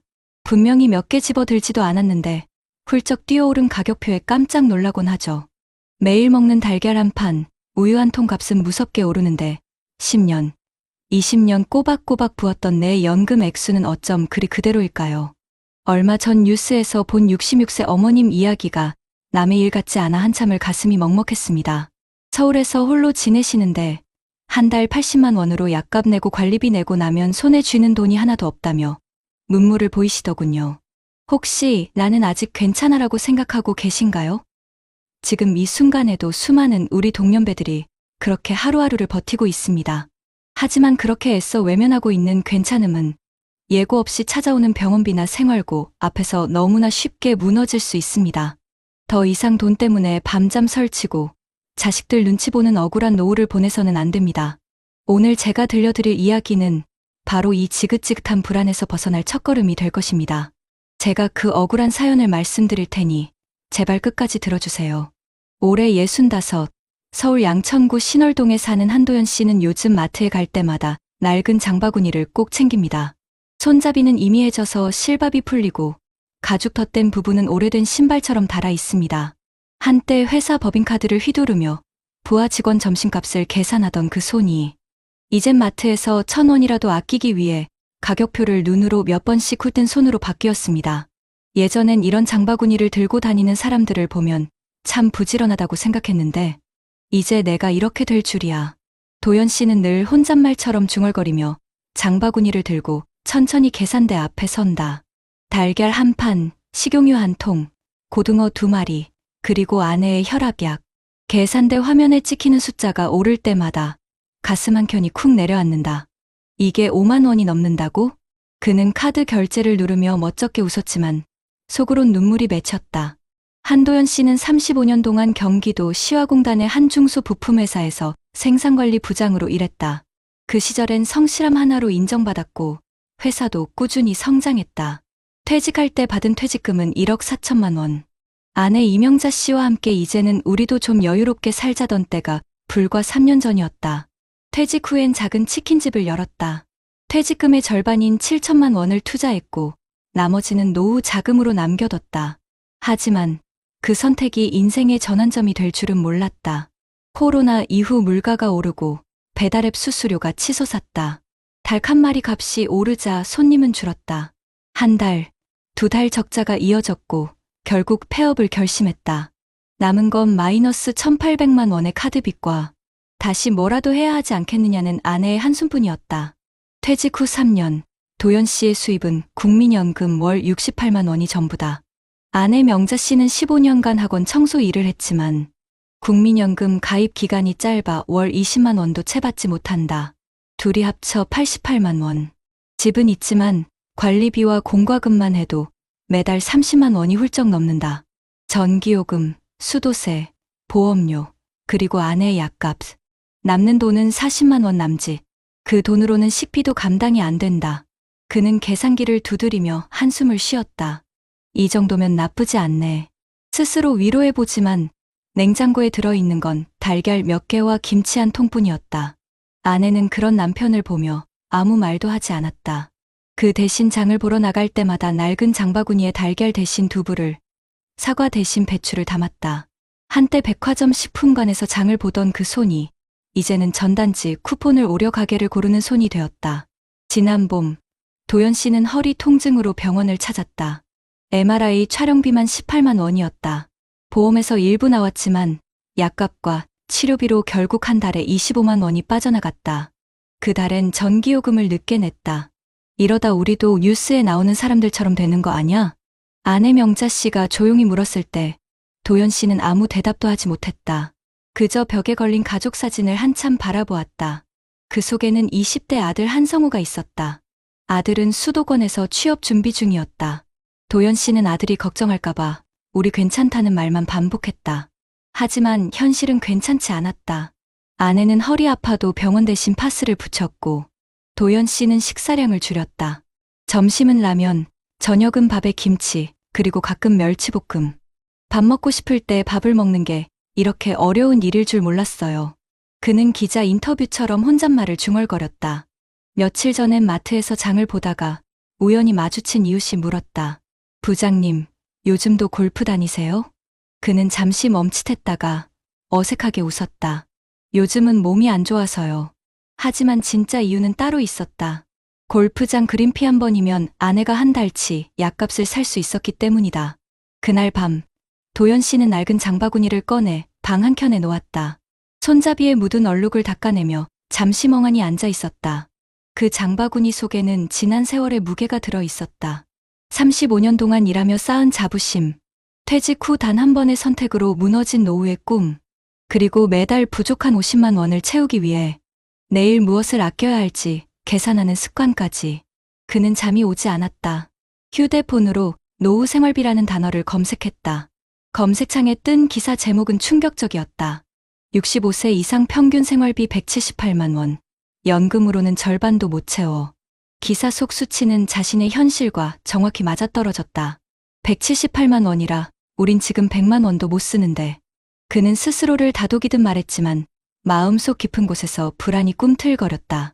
이러다 진짜 아무것도 못 남기고 가는 거 아닐까? 아내가 잠든 새벽, 도연 씨는 낡은 장바구니를 들고 현관문을 나섰다. 마트에 갈 것도 살 것도 없었다. 그저 손에 뭔가를 쥐고 있지 않으면 불안했기 때문이다. 새벽 공기 속에서 그는 자신에게 속삭였다. 이렇게 살려고 평생을 일한 건 아닐 텐데. 그날 이후 도연 씨는 매일 아침 아파트 앞 공원에 나갔다. 벤치에 앉아 같은 연배의 사람들과 커피를 마시며 서로의 연금 이야기를 나누었다. 난 국민연금 70만 원, 아내는 30만 원. 딱 그거야. 그래도 당신은 낫지. 나는 혼자 살아서 50만 원이 전부야. 그들의 대화는 웃음 같았지만 웃음이 아니었다. 누군가는 말끝을 흐렸고 누군가는 눈을 피했다. 그 작은 공원의 벤치는 그들에게 세상의 축소판이었다. 누구도 여유롭지 않았고 누구도 행복하다고 말하지 않았다. 도연 씨는 집으로 돌아오며 생각했다. 우리 세대는 평생 일했는데 왜 이렇게 가난하지? 그의 손엔 여전히 낡은 장바구니가 들려 있었다. 가볍게 흔들리는 손잡이에서 마치 세월이 흘러내리는 소리가 났다. 7월의 끝자락, 장마비가 하루 종일 내리던 날이었다. 한도연 씨는 그날따라 몸이 무겁고 허리 통증이 심했다. 빗물이 고인 아파트 진입로를 건너며 손에 들린 낡은 장바구니가 점점 젖어갔다. 마트로 향하던 발걸음이 어느새 병원 쪽으로 향하고 있었다. 한 부장님, 허리 디스크가 많이 진행됐습니다. 수술까지는 아니지만 치료를 꾸준히 받아야 해요. 의사의 말은 마치 차가운 비처럼 그의 어깨 위로 떨어졌다. 그는 계산대를 보듯 진료비 명세서를 훑었다. 진료비 32,000원, 약값 28,000원. 한 달 치료비만 15만 원이 넘었다. 그날 저녁, 아내 명자 씨는 병원 영수증을 바라보다 말없이 고개를 숙였다. 여보, 나 그냥 파스 붙이고 참을게. 이 돈이면 우리 아들 학원비 한 달 치잖아. 그녀의 말에 도연 씨는 아무 대답도 하지 못했다. 그의 마음속엔 부끄러움과 분노가 뒤섞여 있었다. 며칠 후, 아들 성우가 집에 내려왔다. 아버지, 요즘 몸은 좀 괜찮으세요? 괜찮다. 뭐, 나이 먹으면 다 그렇지. 그럼 병원은요? 그냥 물리치료나 좀 받았다. 아들은 조심스럽게 말을 꺼냈다. 아버지, 사실 저 취직 준비 접으려고요. 알바하면서 돈 모아볼까 해요. 성우야, 그건 안 돼. 내 인생은 내가 살아야지. 우리야 어떻게든 버틸 거야. 도연 씨는 그렇게 말했지만 그날 밤 혼자 울었다. 아들이 포기하는 인생의 무게가 자신이 만든 현실 같았기 때문이다. 며칠 뒤 아내가 쓰러졌다. 고혈압 약을 제때 먹지 못해서였다. 병원에서 돌아온 아내는 이제 약을 줄여야겠다고 말했다. 우리 둘 다 병원 다니면 생활비가 안 돼. 그냥 몸에 좋은 거 먹고 운동하자. 그녀의 눈가엔 피곤이 아니라 체념이 어려 있었다. 그 순간 도연 씨는 깨달았다. 그동안 그는 노후 준비란 단어를 돈으로만 계산해왔다는 것을. 그러나 정작 잃고 있던 건 돈보다 더 중요한 존엄과 평온이었다. 며칠 뒤 그는 낡은 장바구니를 들고 새벽 시장에 갔다. 전단지를 붙이며 채소를 파는 노인, 비닐 장갑을 낀 손으로 미역을 봉지에 담는 아주머니, 모두 자신과 다르지 않았다. 그들은 삶의 끝에서 여전히 하루를 버티고 있었다. 그는 무심코 시장 한켠에서 앉아 쉬었다. 옆자리에 앉은 노인이 말을 걸었다. 아이고, 이 시간에 장 보러 오셨어요? 그냥 나왔어요. 잠이 안 와서요. 나도 그래요. 연금 나오는 날만 기다려요. 그래도 그거라도 있으니 다행이지. 둘은 말없이 웃었다. 그 웃음 속에는 같은 세대만이 아는 피로와 체념이 스며 있었다. 그날 이후 도연 씨는 일기를 쓰기 시작했다. 제목은 장바구니 일기였다. 첫 줄엔 이렇게 적었다. 오늘은 달걀을 사지 못했다. 대신 배추를 샀다. 하지만 마음은 조금 가벼워졌다. 왜냐하면 아직은 배추를 살 돈이 있기 때문이다. 그는 매일 저녁 낡은 장바구니를 닦았다. 그리고 그 안에 다음 날 쓸 장보기 목록을 써서 넣었다. 두부, 콩나물, 명자의 약값. 그의 하루는 여전히 빠듯했지만 이상하게 마음은 차분했다. 가을이 다가오던 어느 날, 그는 우연히 구청에서 열린 노후 재무교육 전단지를 보았다. 지금이라도 늦지 않습니다. 연금, 의료비, 생활비를 다시 설계해보세요. 그 문장을 읽는 순간 도연 씨의 눈이 잠시 멈췄다. 그는 망설이다가 강의실 문을 열었다. 강의실엔 자신과 비슷한 또래의 부부들이 앉아 있었다. 그중 한 강사가 말했다. 여러분, 지금의 생활비가 100만 원이라면 10년 후엔 130만 원이 됩니다. 하지만 연금은 그대로일 겁니다. 지금이라도 조금씩 바꿔야 합니다. 그 말을 들은 도연 씨는 고개를 끄덕였다. 옆에 앉은 아내의 손을 살짝 잡았다. 그녀는 미소를 지었다. 그 순간 그는 처음으로 희망이라는 단어를 다시 떠올렸다. 강의가 끝난 후 부부는 근처 분식집에 들렀다. 잔잔한 라디오 음악이 흐르고 있었다. 여보, 우리 장바구니 새로 살까? 아니, 그냥 이거 써요. 이게 아직 튼튼해요. 그녀가 웃으며 장바구니를 들었다. 그 안에는 삶의 무게가 아니라 서로를 향한 믿음이 담겨 있었다. 도연 씨는 마음속으로 되뇌었다. 그래, 노후란 건 돈으로만 계산되는 게 아니야. 아직 함께 웃을 수 있다면 그걸로 됐지. 겨울이 오기 전 그는 구청에서 진행한 노인 일자리 프로그램에 지원했다. 마트 장보기 도우미였다. 자신보다 더 연세가 많은 어르신들을 대신해 장을 봐드리는 일. 첫 출근 날 그는 오래된 장바구니를 들고 출발했다. 그 장바구니엔 이제 달걀 대신 사과가, 무거운 책임 대신 작은 행복이 담겼다. 마트 입구에서 그를 알아본 직원이 물었다. 어르신, 그 가방 오래 쓰셨나 봐요? 그는 미소 지으며 대답했다. 네, 제 인생보다 조금 가볍습니다. 그의 웃음은 오래된 장바구니처럼 해졌지만 그 안엔 여전히 따뜻함이 남아 있었다. 해질 무렵 집으로 돌아오는 길, 비에 젖은 도로 위에서 낡은 장바구니가 살짝 흔들렸다. 그는 문득 자신이 얼마나 멀리 왔는지를 느꼈다. 젊은 시절의 부장 자리, 치킨집 간판, 신용카드 빚, 병원 영수증. 그 모든 게 결국 한 장바구니 안에 들어 있었다. 그는 하늘을 올려다보며 천천히 말했다. 그래도 아직 살아있잖아. 내일은 또 장을 봐야지. 그의 손에 들린 장바구니가 저녁빛에 반짝였다. 낡았지만 여전히 단단했다. 그날 일기 마지막 장엔 이렇게 적혀 있었다. 삶이란 건 결국 장바구니 같다고 생각한다. 때론 비어있고 때론 무겁지만 중요한 건 내 손에 여전히 쥐어져 있다는 것. 오늘도 살아있는 것만으로 충분하다. 그는 불 꺼진 부엌에 장바구니를 조용히 내려놓았다. 그 안에서 달걀 하나가 굴러나와 멈췄다. 작은 소리였지만 그건 분명히 희망의 소리였다. 여러분 어떠시나요? 위의 사례는 정말 비참하고 서글픈 인생 아닌가요? 하지만 지금부터 소개해드리는 사례는 정반대의 선택으로 행복한 노후를 보내고 있는 분을 소개해드리겠습니다. 올해 72, 박영우 씨는 경기도 광명시 하안동의 작은 아파트에 산다. 이른 아침, 커튼 사이로 들어오는 햇살이 부엌 식탁 위에 놓인 오래된 가계부를 비춘다. 표지는 닳고 종이는 누렇게 변했지만 그 안엔 지난 40년간의 삶이 빼곡히 적혀 있다. 1997년 4월 17일 첫 아들 돌잔치 비용 38만 원. 2008년 10월 금융위기. 비상금 통장해지 금지. 2024년 12월 퇴직 후 국민연금 132만 원 수령. 그는 이 오래된 가계부를 내 인생의 나침반이라 부른다. 박영우 씨는 대기업 전자회사 인사팀 부장으로 32년간 근무했다. 매일 정장을 입고 새벽 6시 30분에 출근, 퇴근은 밤 9시. 사람들은 그를 일벌레라 불렀지만 그는 늘 웃으며 말했다. 나는 내 노후보험을 지금 매일 조금씩 드는 거야. 이게 내 투자야. 그의 집 벽에는 미래를 위해 오늘을 기록하자는 손글씨 문구가 붙어 있다. 아내 윤정희 씨는 그런 남편을 처음엔 답답하게 여겼다. 당신은 왜 그렇게 아껴? 애들 외식 좀 시켜줘도 되잖아. 그럴 때마다 박 씨는 미소 지으며 대답했다. 당신은 오늘을 걱정하고 나는 내일을 걱정해. 우리 둘이 역할이 다르잖아. 박 씨가 60세로 퇴직하던 해 회사에서 받은 퇴직금은 1억 8천만 원. 그는 한 푼도 허투루 쓰지 않았다. 퇴직 다음 날 그는 직접 엑셀로 가계 자산표를 만들었다. 국민연금 월 132만 원, 퇴직연금 월 58만 원, 적금이자 12만 원, 총 월 수입 202만 원. 그는 이 금액을 내가 마음 편히 쓸 수 있는 한계선이라 부르고 지출도 그 범위 안에 맞췄다.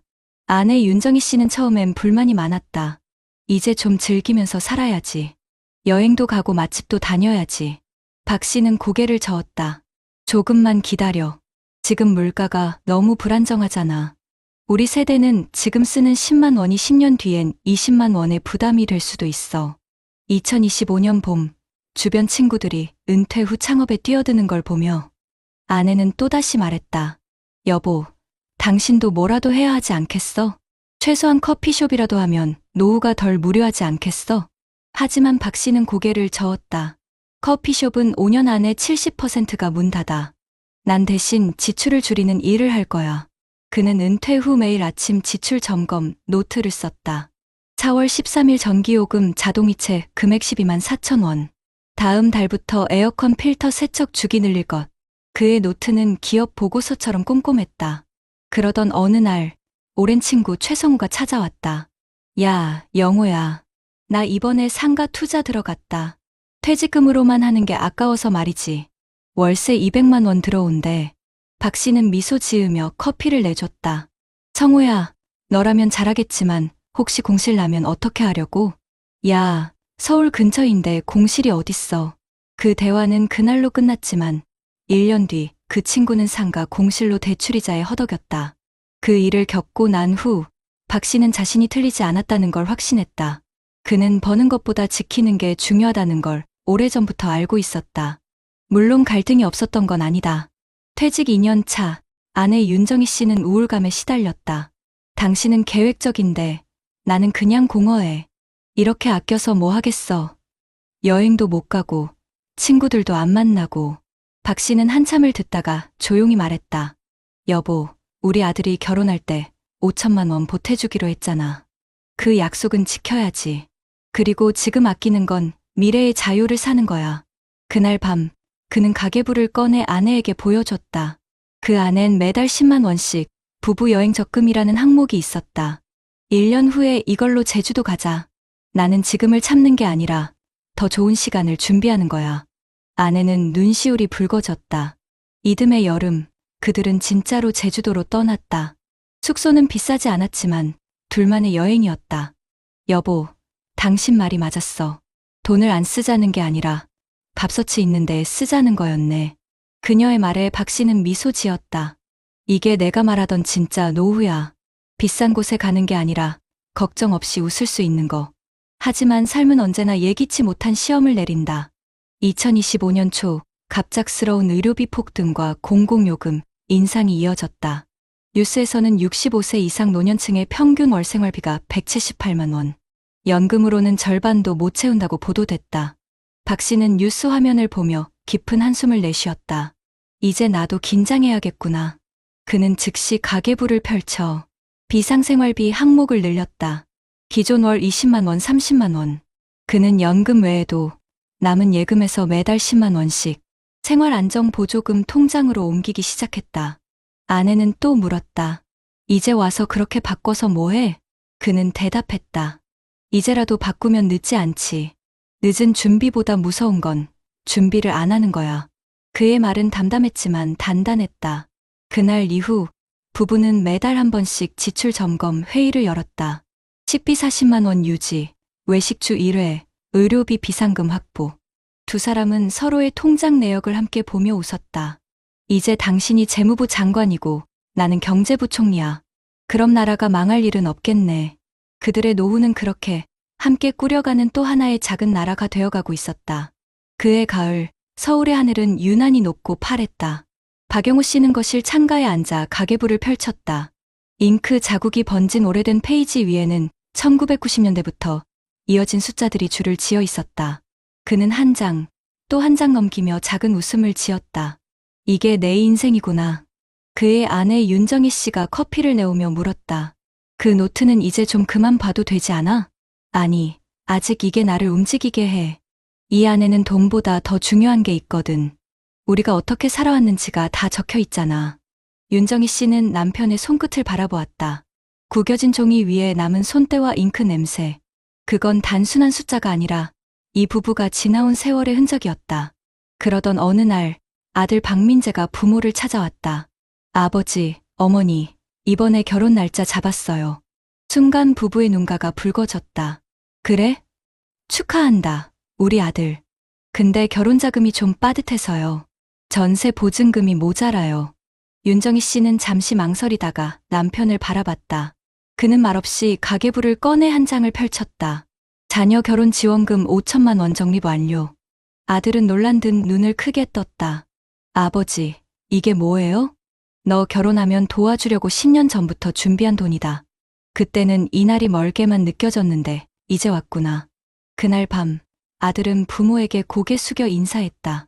아버지, 어머니 덕분에 걱정 없이 시작할 수 있을 것 같아요. 윤정희 씨는 그 말을 들으며 남편의 손을 꼭 잡았다. 그녀는 깨달았다. 남편의 철저한 계획과 절약이 결국 가족의 평안으로 돌아왔다는 것을. 결혼식이 끝나고 두 사람은 오랜만에 부산으로 여행을 떠났다. 남편은 늘 쓰던 가계부를 여행 가방에 넣어두었다. 부산 해운대 바닷가, 저녁 햇살이 붉게 물들던 순간 윤정희 씨가 물었다. 여보, 이젠 좀 쉬어도 되는 거 아니야? 박영우 씨는 잠시 생각하다가 미소 지었다. 이제야 진짜 쉬는 거야. 이젠 돈 걱정도 병원비 걱정도 안 하잖아. 우리 둘 다 건강하고 아들도 자리 잡았고 이제 가계부는 추억을 기록하는 노트가 되겠지. 그의 목소리는 잔잔했지만 단단했다. 그 순간 윤정희 씨는 남편의 얼굴에서 젊은 시절 그 부지런했던 부장의 모습이 겹쳐 보였다. 하지만 행복은 늘 작은 불안과 함께 온다. 겨울, 윤정희 씨가 병원 검진에서 고혈압 초기 진단을 받았다. 의사는 생활관리만 잘하면 괜찮다고 했다. 그날 밤, 부부는 조용히 식탁에 마주 앉았다. 여보, 나 병원비도 이제 신경 써야겠네. 박영우 씨는 웃으며 말했다. 걱정 마. 그럴 줄 알고 의료비 비상금도 따로 만들어놨어. 그는 서랍에서 작은 노트를 꺼냈다. 거기엔 이렇게 적혀 있었다. 건강은 계획할 수 없지만 대비는 할 수 있다. 그녀는 눈시울이 붉어졌다. 남편의 손등을 바라보며 속삭였다. 여보, 당신이 있어서 참 다행이에요. 몇 달 후, 둘은 구청에서 열린 시니어 재무관리 강연회에 초청받았다. 강사는 그들의 이야기를 들은 뒤 말했다. 여러분, 이 부부는 미리 준비한 삶의 모범이에요. 퇴직 후에도 연금, 비상금, 건강자금, 여행자금까지 체계적으로 분리했죠. 가계부를 적는다는 건 단순한 절약이 아니라 삶을 기록하는 철학입니다. 강의가 끝난 뒤 몇몇 참석자들이 다가왔다. 어르신, 어떻게 그렇게 꾸준히 하셨어요? 박 씨는 웃으며 대답했다. 이건 특별한 비결이 아니에요. 매달 내가 쓸 수 있는 만큼만 쓰고 쓰는 돈에 마음을 담으면 됩니다. 노후는 돈이 아니라 습관이 지켜줘요. 그 말에 사람들은 고개를 끄덕였다. 그의 말투엔 자랑이 없었고 단지 평생의 경험에서 나온 진짜 지혜의 무게가 있었다. 집으로 돌아오는 길, 윤정희 씨가 조용히 말했다. 여보, 우리가 이렇게 살 수 있었던 건 당신의 그 낡은 가계부 덕분이야. 박영우 씨는 미소를 지으며 대답했다. 아니야. 그건 우리 둘 다의 기록이야. 당신이 있었으니까 내가 이걸 계속 쓸 수 있었지. 그는 가방에서 가계부를 꺼내 한 장을 넘겼다. 마지막 페이지엔 이렇게 적혀 있었다. 2025년 10월, 윤정이와 함께. 오늘도 적는다. 우리는 돈보다 서로를 먼저 챙기는 법을 배웠다. 그날 밤, 거실 조명이 은은히 켜진 채 두 사람은 차를 마셨다. 밖에서는 가을비가 조용히 내렸다. 창문 너머로 들려오는 빗소리를 들으며 윤정희 씨가 속삭였다. 당신, 다음 장엔 뭐라고 쓸 거야? 박영우 씨는 펜을 들며 대답했다. 지금이 제일 평안하다고 쓸 거야. 그는 그렇게 한 줄을 적었다. 오늘도 평안하다.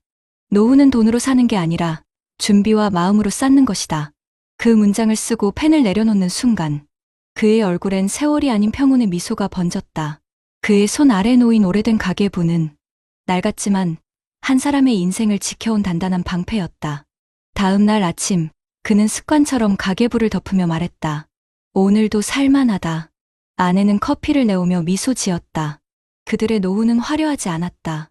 하지만 어느 누구보다 단단했고 무엇보다 서로의 곁에서 준비된 마음으로 살아가는 하루가 있었다. 여러분, 지금부터는 앞서 이야기했던 사례와 정반대되는 방향에서 현실을 살펴보겠습니다. 이번에는 실제 통계와 연구 자료를 기반으로 준비된 노후가 어떤 의미를 가지는지 자연스럽게 풀어보겠습니다. 요즘 통계부터 보면 우리나라 노년층의 절반 이상이 생활비가 부족하다고 답했습니다. 2025년 조사에 따르면 은퇴 가구 중 적정 생활비를 충당하지 못한다는 응답이 전체의 절반을 넘었고 부족하다가 37%, 매우 부족하다가 약 20%에 달했습니다. 또한 같은 해 발표된 자료에서는 고령층의 월 평균 연금 수령액이 약 86만 원 수준으로 노후 생활비를 충당하기엔 턱없이 부족하다는 분석이 나왔습니다. 무엇보다 중요한 것은 고령층 중 절반 정도만이 실제로 연금을 수령하고 있다는 현실입니다. 한국의 주요 기관 조사에 따르면 중고령자들이 평범한 생활을 유지하기 위해 필요한 금액은 개인 기준 월 160만 원, 부부 기준 260만 원 안팎으로 나타났습니다. 또 다른 통계에서는 부부 기준 적정 노후 생활비가 월 330만 원, 최소 생활비는 240만 원 수준이라는 결과도 확인됩니다. 즉, 연금만으로는 여전히 기본적인 지출조차 감당하기 어렵다는 뜻입니다. 이런 수치는 우리 사회의 구조적 문제와도 맞닿아 있습니다. 물가는 매년 오르고 있고 의료비와 공공요금은 꾸준히 상승세를 보이고 있습니다. 지난 5년간의 물가 상승률은 연평균 3% 이상으로 20년 후에는 지금보다 생활비가 약 1.8배 증가할 가능성이 높다는 전망도 있습니다. 실제로 노년층 의료비 지출은 10년 사이 약 2배 이상 늘어났고 70세 이상 인구의 40% 이상이 만성질환으로 매달 의료비를 부담하고 있다는 보고도 있습니다.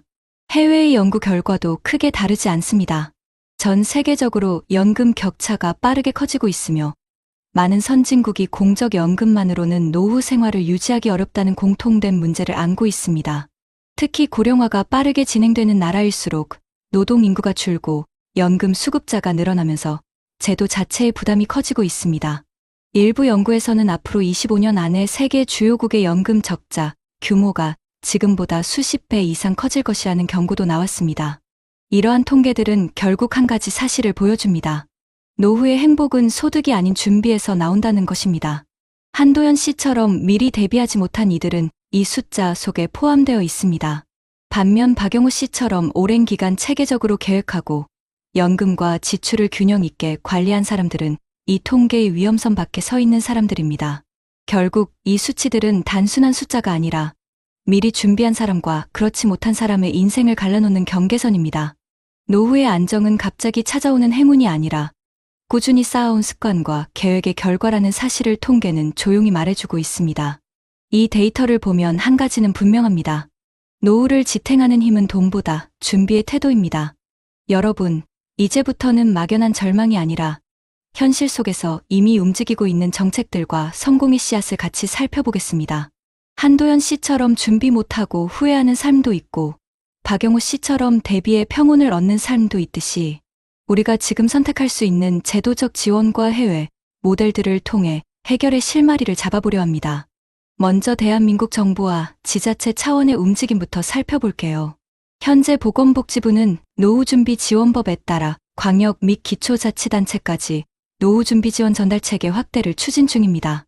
예컨대 부산, 인천, 전북 김제, 서울 성동, 경기 부천 등 총 9개 지자체가 노후준비 서비스 사업을 운영하고 있고 국민연금공단과 연계하여 재무건강여가관계 등 통합적 노후준비 상담과 교육, 사후관리까지 지원하고 있어요. 이를 통해 중장년층은 가까운 지자체에서 인생 설계 진단, 자산 점검, 건강 코칭 등을 무료 또는 저비용으로 받을 수 있습니다. 또한 정부는 차기 5개년 계획 2026만 2030년 수립을 준비하며 앞으로 노후 소득 보장과 지자체 기반 서비스 강화를 핵심 과제로 삼고 있습니다. 주거와 생활비 절감을 위한 정책들도 있습니다. 지자체에서는 노후 주택의 단열 보강, 도배장판 교체, 화장실 안전바 설치, 미끄럼 방지 바닥 처리, 응급, 호출벨 설치 등 주거환경 개선 사업이 실제로 운영되고 있는데요. 서울시에서는 저소득 노인을 대상으로 화장실 안전시설을 지원하고 경기도는 노후주택 단열 보강 사업을 시행하며 난방비 절감과 쾌적한 실내 환경 조성을 돕고 있습니다. 한국에너지공단도 노후 보일러 교체, 고효율 냉난방기 설치 지원 사업을 통해 전기요금 난방비 절감 효과를 내고 있어요. 이처럼 물가 상승과 공과금 부담에 대응할 수 있도록 정부와 지자체가 착실히 제도적 기반을 다지고 있는 겁니다. 해외 사례도 참고할 만한 모델이 많습니다. 예컨대 여러 아시아 태평양 국가들이 연금 시스템 개혁을 통해 지속 가능성과 보장성을 높이는 방향을 선택하고 있고 어떤 나라들은 기여율을 올리는 대신 연금 대체율을 개선하거나 출산군 복무 기간에 기여 크레딧을 부여하는 방식으로 연금 수급 기준을 보완하고 있습니다. 한 예로 한 국가에서는 기여율을 점진적으로 인상하면서도 연금 수급자의 소득 대체율을 개선해 제도 지속 가능성을 확보한 개혁을 시행에 성공했다는 평가가 나오고 있습니다. 이 모든 정책과 모델들은 결국 혼자 준비하지 않아도 되는 구조를 만드는 것이 핵심입니다. 여러분이 할 수 있는 실제 행동으로는 먼저 거주 지역 주민센터나 국민연금공단 지사에 문의해서 노후 준비 지원 사업을 확인하는 것이 중요해요. 또한 자신의 연금 납입 내역, 자산 구조, 지출 패턴을 미리 점검해두고 지자체의 주거 지원 사업 신청 자격이 되는지 살펴보세요. 주택 단열 보강, 안전시설 설치, 에너지 효율 개선 사업 등은 큰 비용 없이 직간접적으로 생활비를 낮추는 효과가 있습니다. 마지막으로 해외 모형처럼 기여율 수급율 개혁 방향이나 사회보장체계 강화 논의에 관심을 갖고 주민 의견 수렴 과정에 목소리를 내는 것도 좋은 출발이 될 수 있습니다. 지금처럼 영상으로 사례를 듣고 통계를 보고 정책을 알아두는 것이 단지 정보가 아니라 행동의 출발점이 되길 바랍니다. 한도연 씨의 삶은 우리가 피해야 할 경계선이 되고 박영호 씨의 삶은 우리도 닿을 수 있는 방향이라는 믿음을 갖고 각자의 지역과 조건 속에서 가능한 제도를 최대한 활용해 나가는 것이 노후 준비의 실전입니다. 이제 여러분이 그 변화의 주체가 되실 차례입니다. 낡은 장바구니는 하루를 버텼고 오래된 가계부는 한 생을 지켜냈다. 하나는 어제의 무게를 담았고 다른 하나는 내일의 방향을 적어두었다. 한쪽은 오늘의 밥값을 계산했고 다른 한쪽은 평생의 마음값을 계산했다. 두 손의 차이, 그것이 인생의 차이였다. 여러분, 우리는 오늘 두 사람의 이야기를 들었습니다. 한도연 씨, 35년을 일했지만 퇴직 후 손에 남은 건 달걀 한 판과 병원 영수증뿐이었던 사람. 그리고 박영호 씨, 매달 가계부를 적으며 40년 동안 미래를 조금씩 준비해온 사람. 한 사람은 낡은 장바구니를 들고 불안을 채웠고 다른 한 사람은 오래된 가계부를 펼치며 평안을 쌓았습니다. 두 사람의 노후는 같을 수 있었습니다. 하지만 단 한 가지 차이가 그들의 삶을 갈라놓았습니다. 그건 돈의 많고 적음이 아니었습니다. 준비의 유무, 그리고 마음의 태도. 도연 씨는 늘 내일을 미뤘습니다. 지금도 빠듯한데 무슨 노후야.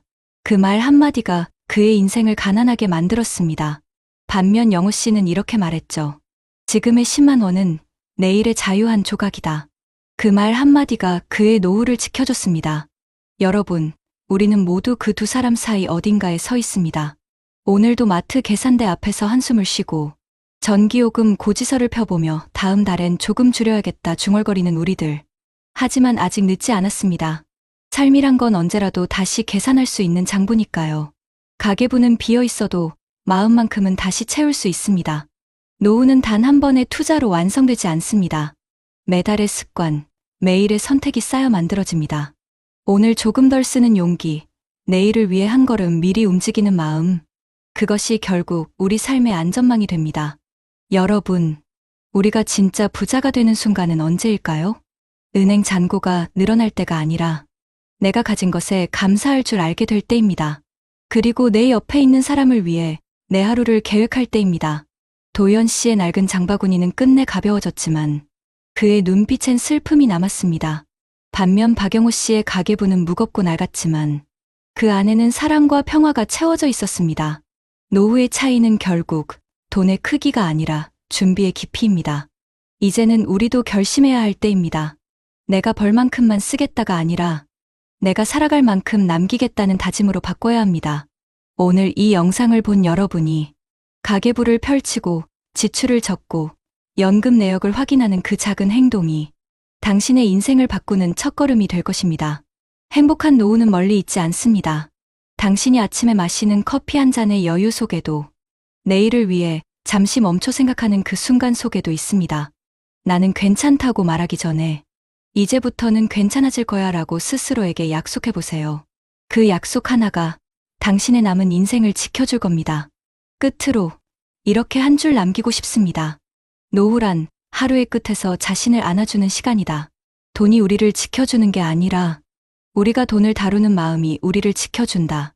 여러분, 우리는 아직 늦지 않았습니다. 아직 한 장 남은 장바구니가 있고 아직 한 줄 더 쓸 수 있는 가계부가 있습니다. 지금 이 순간 준비를 시작한다면 당신의 노후는 결코 두렵지 않을 것입니다. 오늘도 함께 해주셔서 감사합니다. 당신의 내일이 조금 더 따뜻하길 진심으로 바랍니다.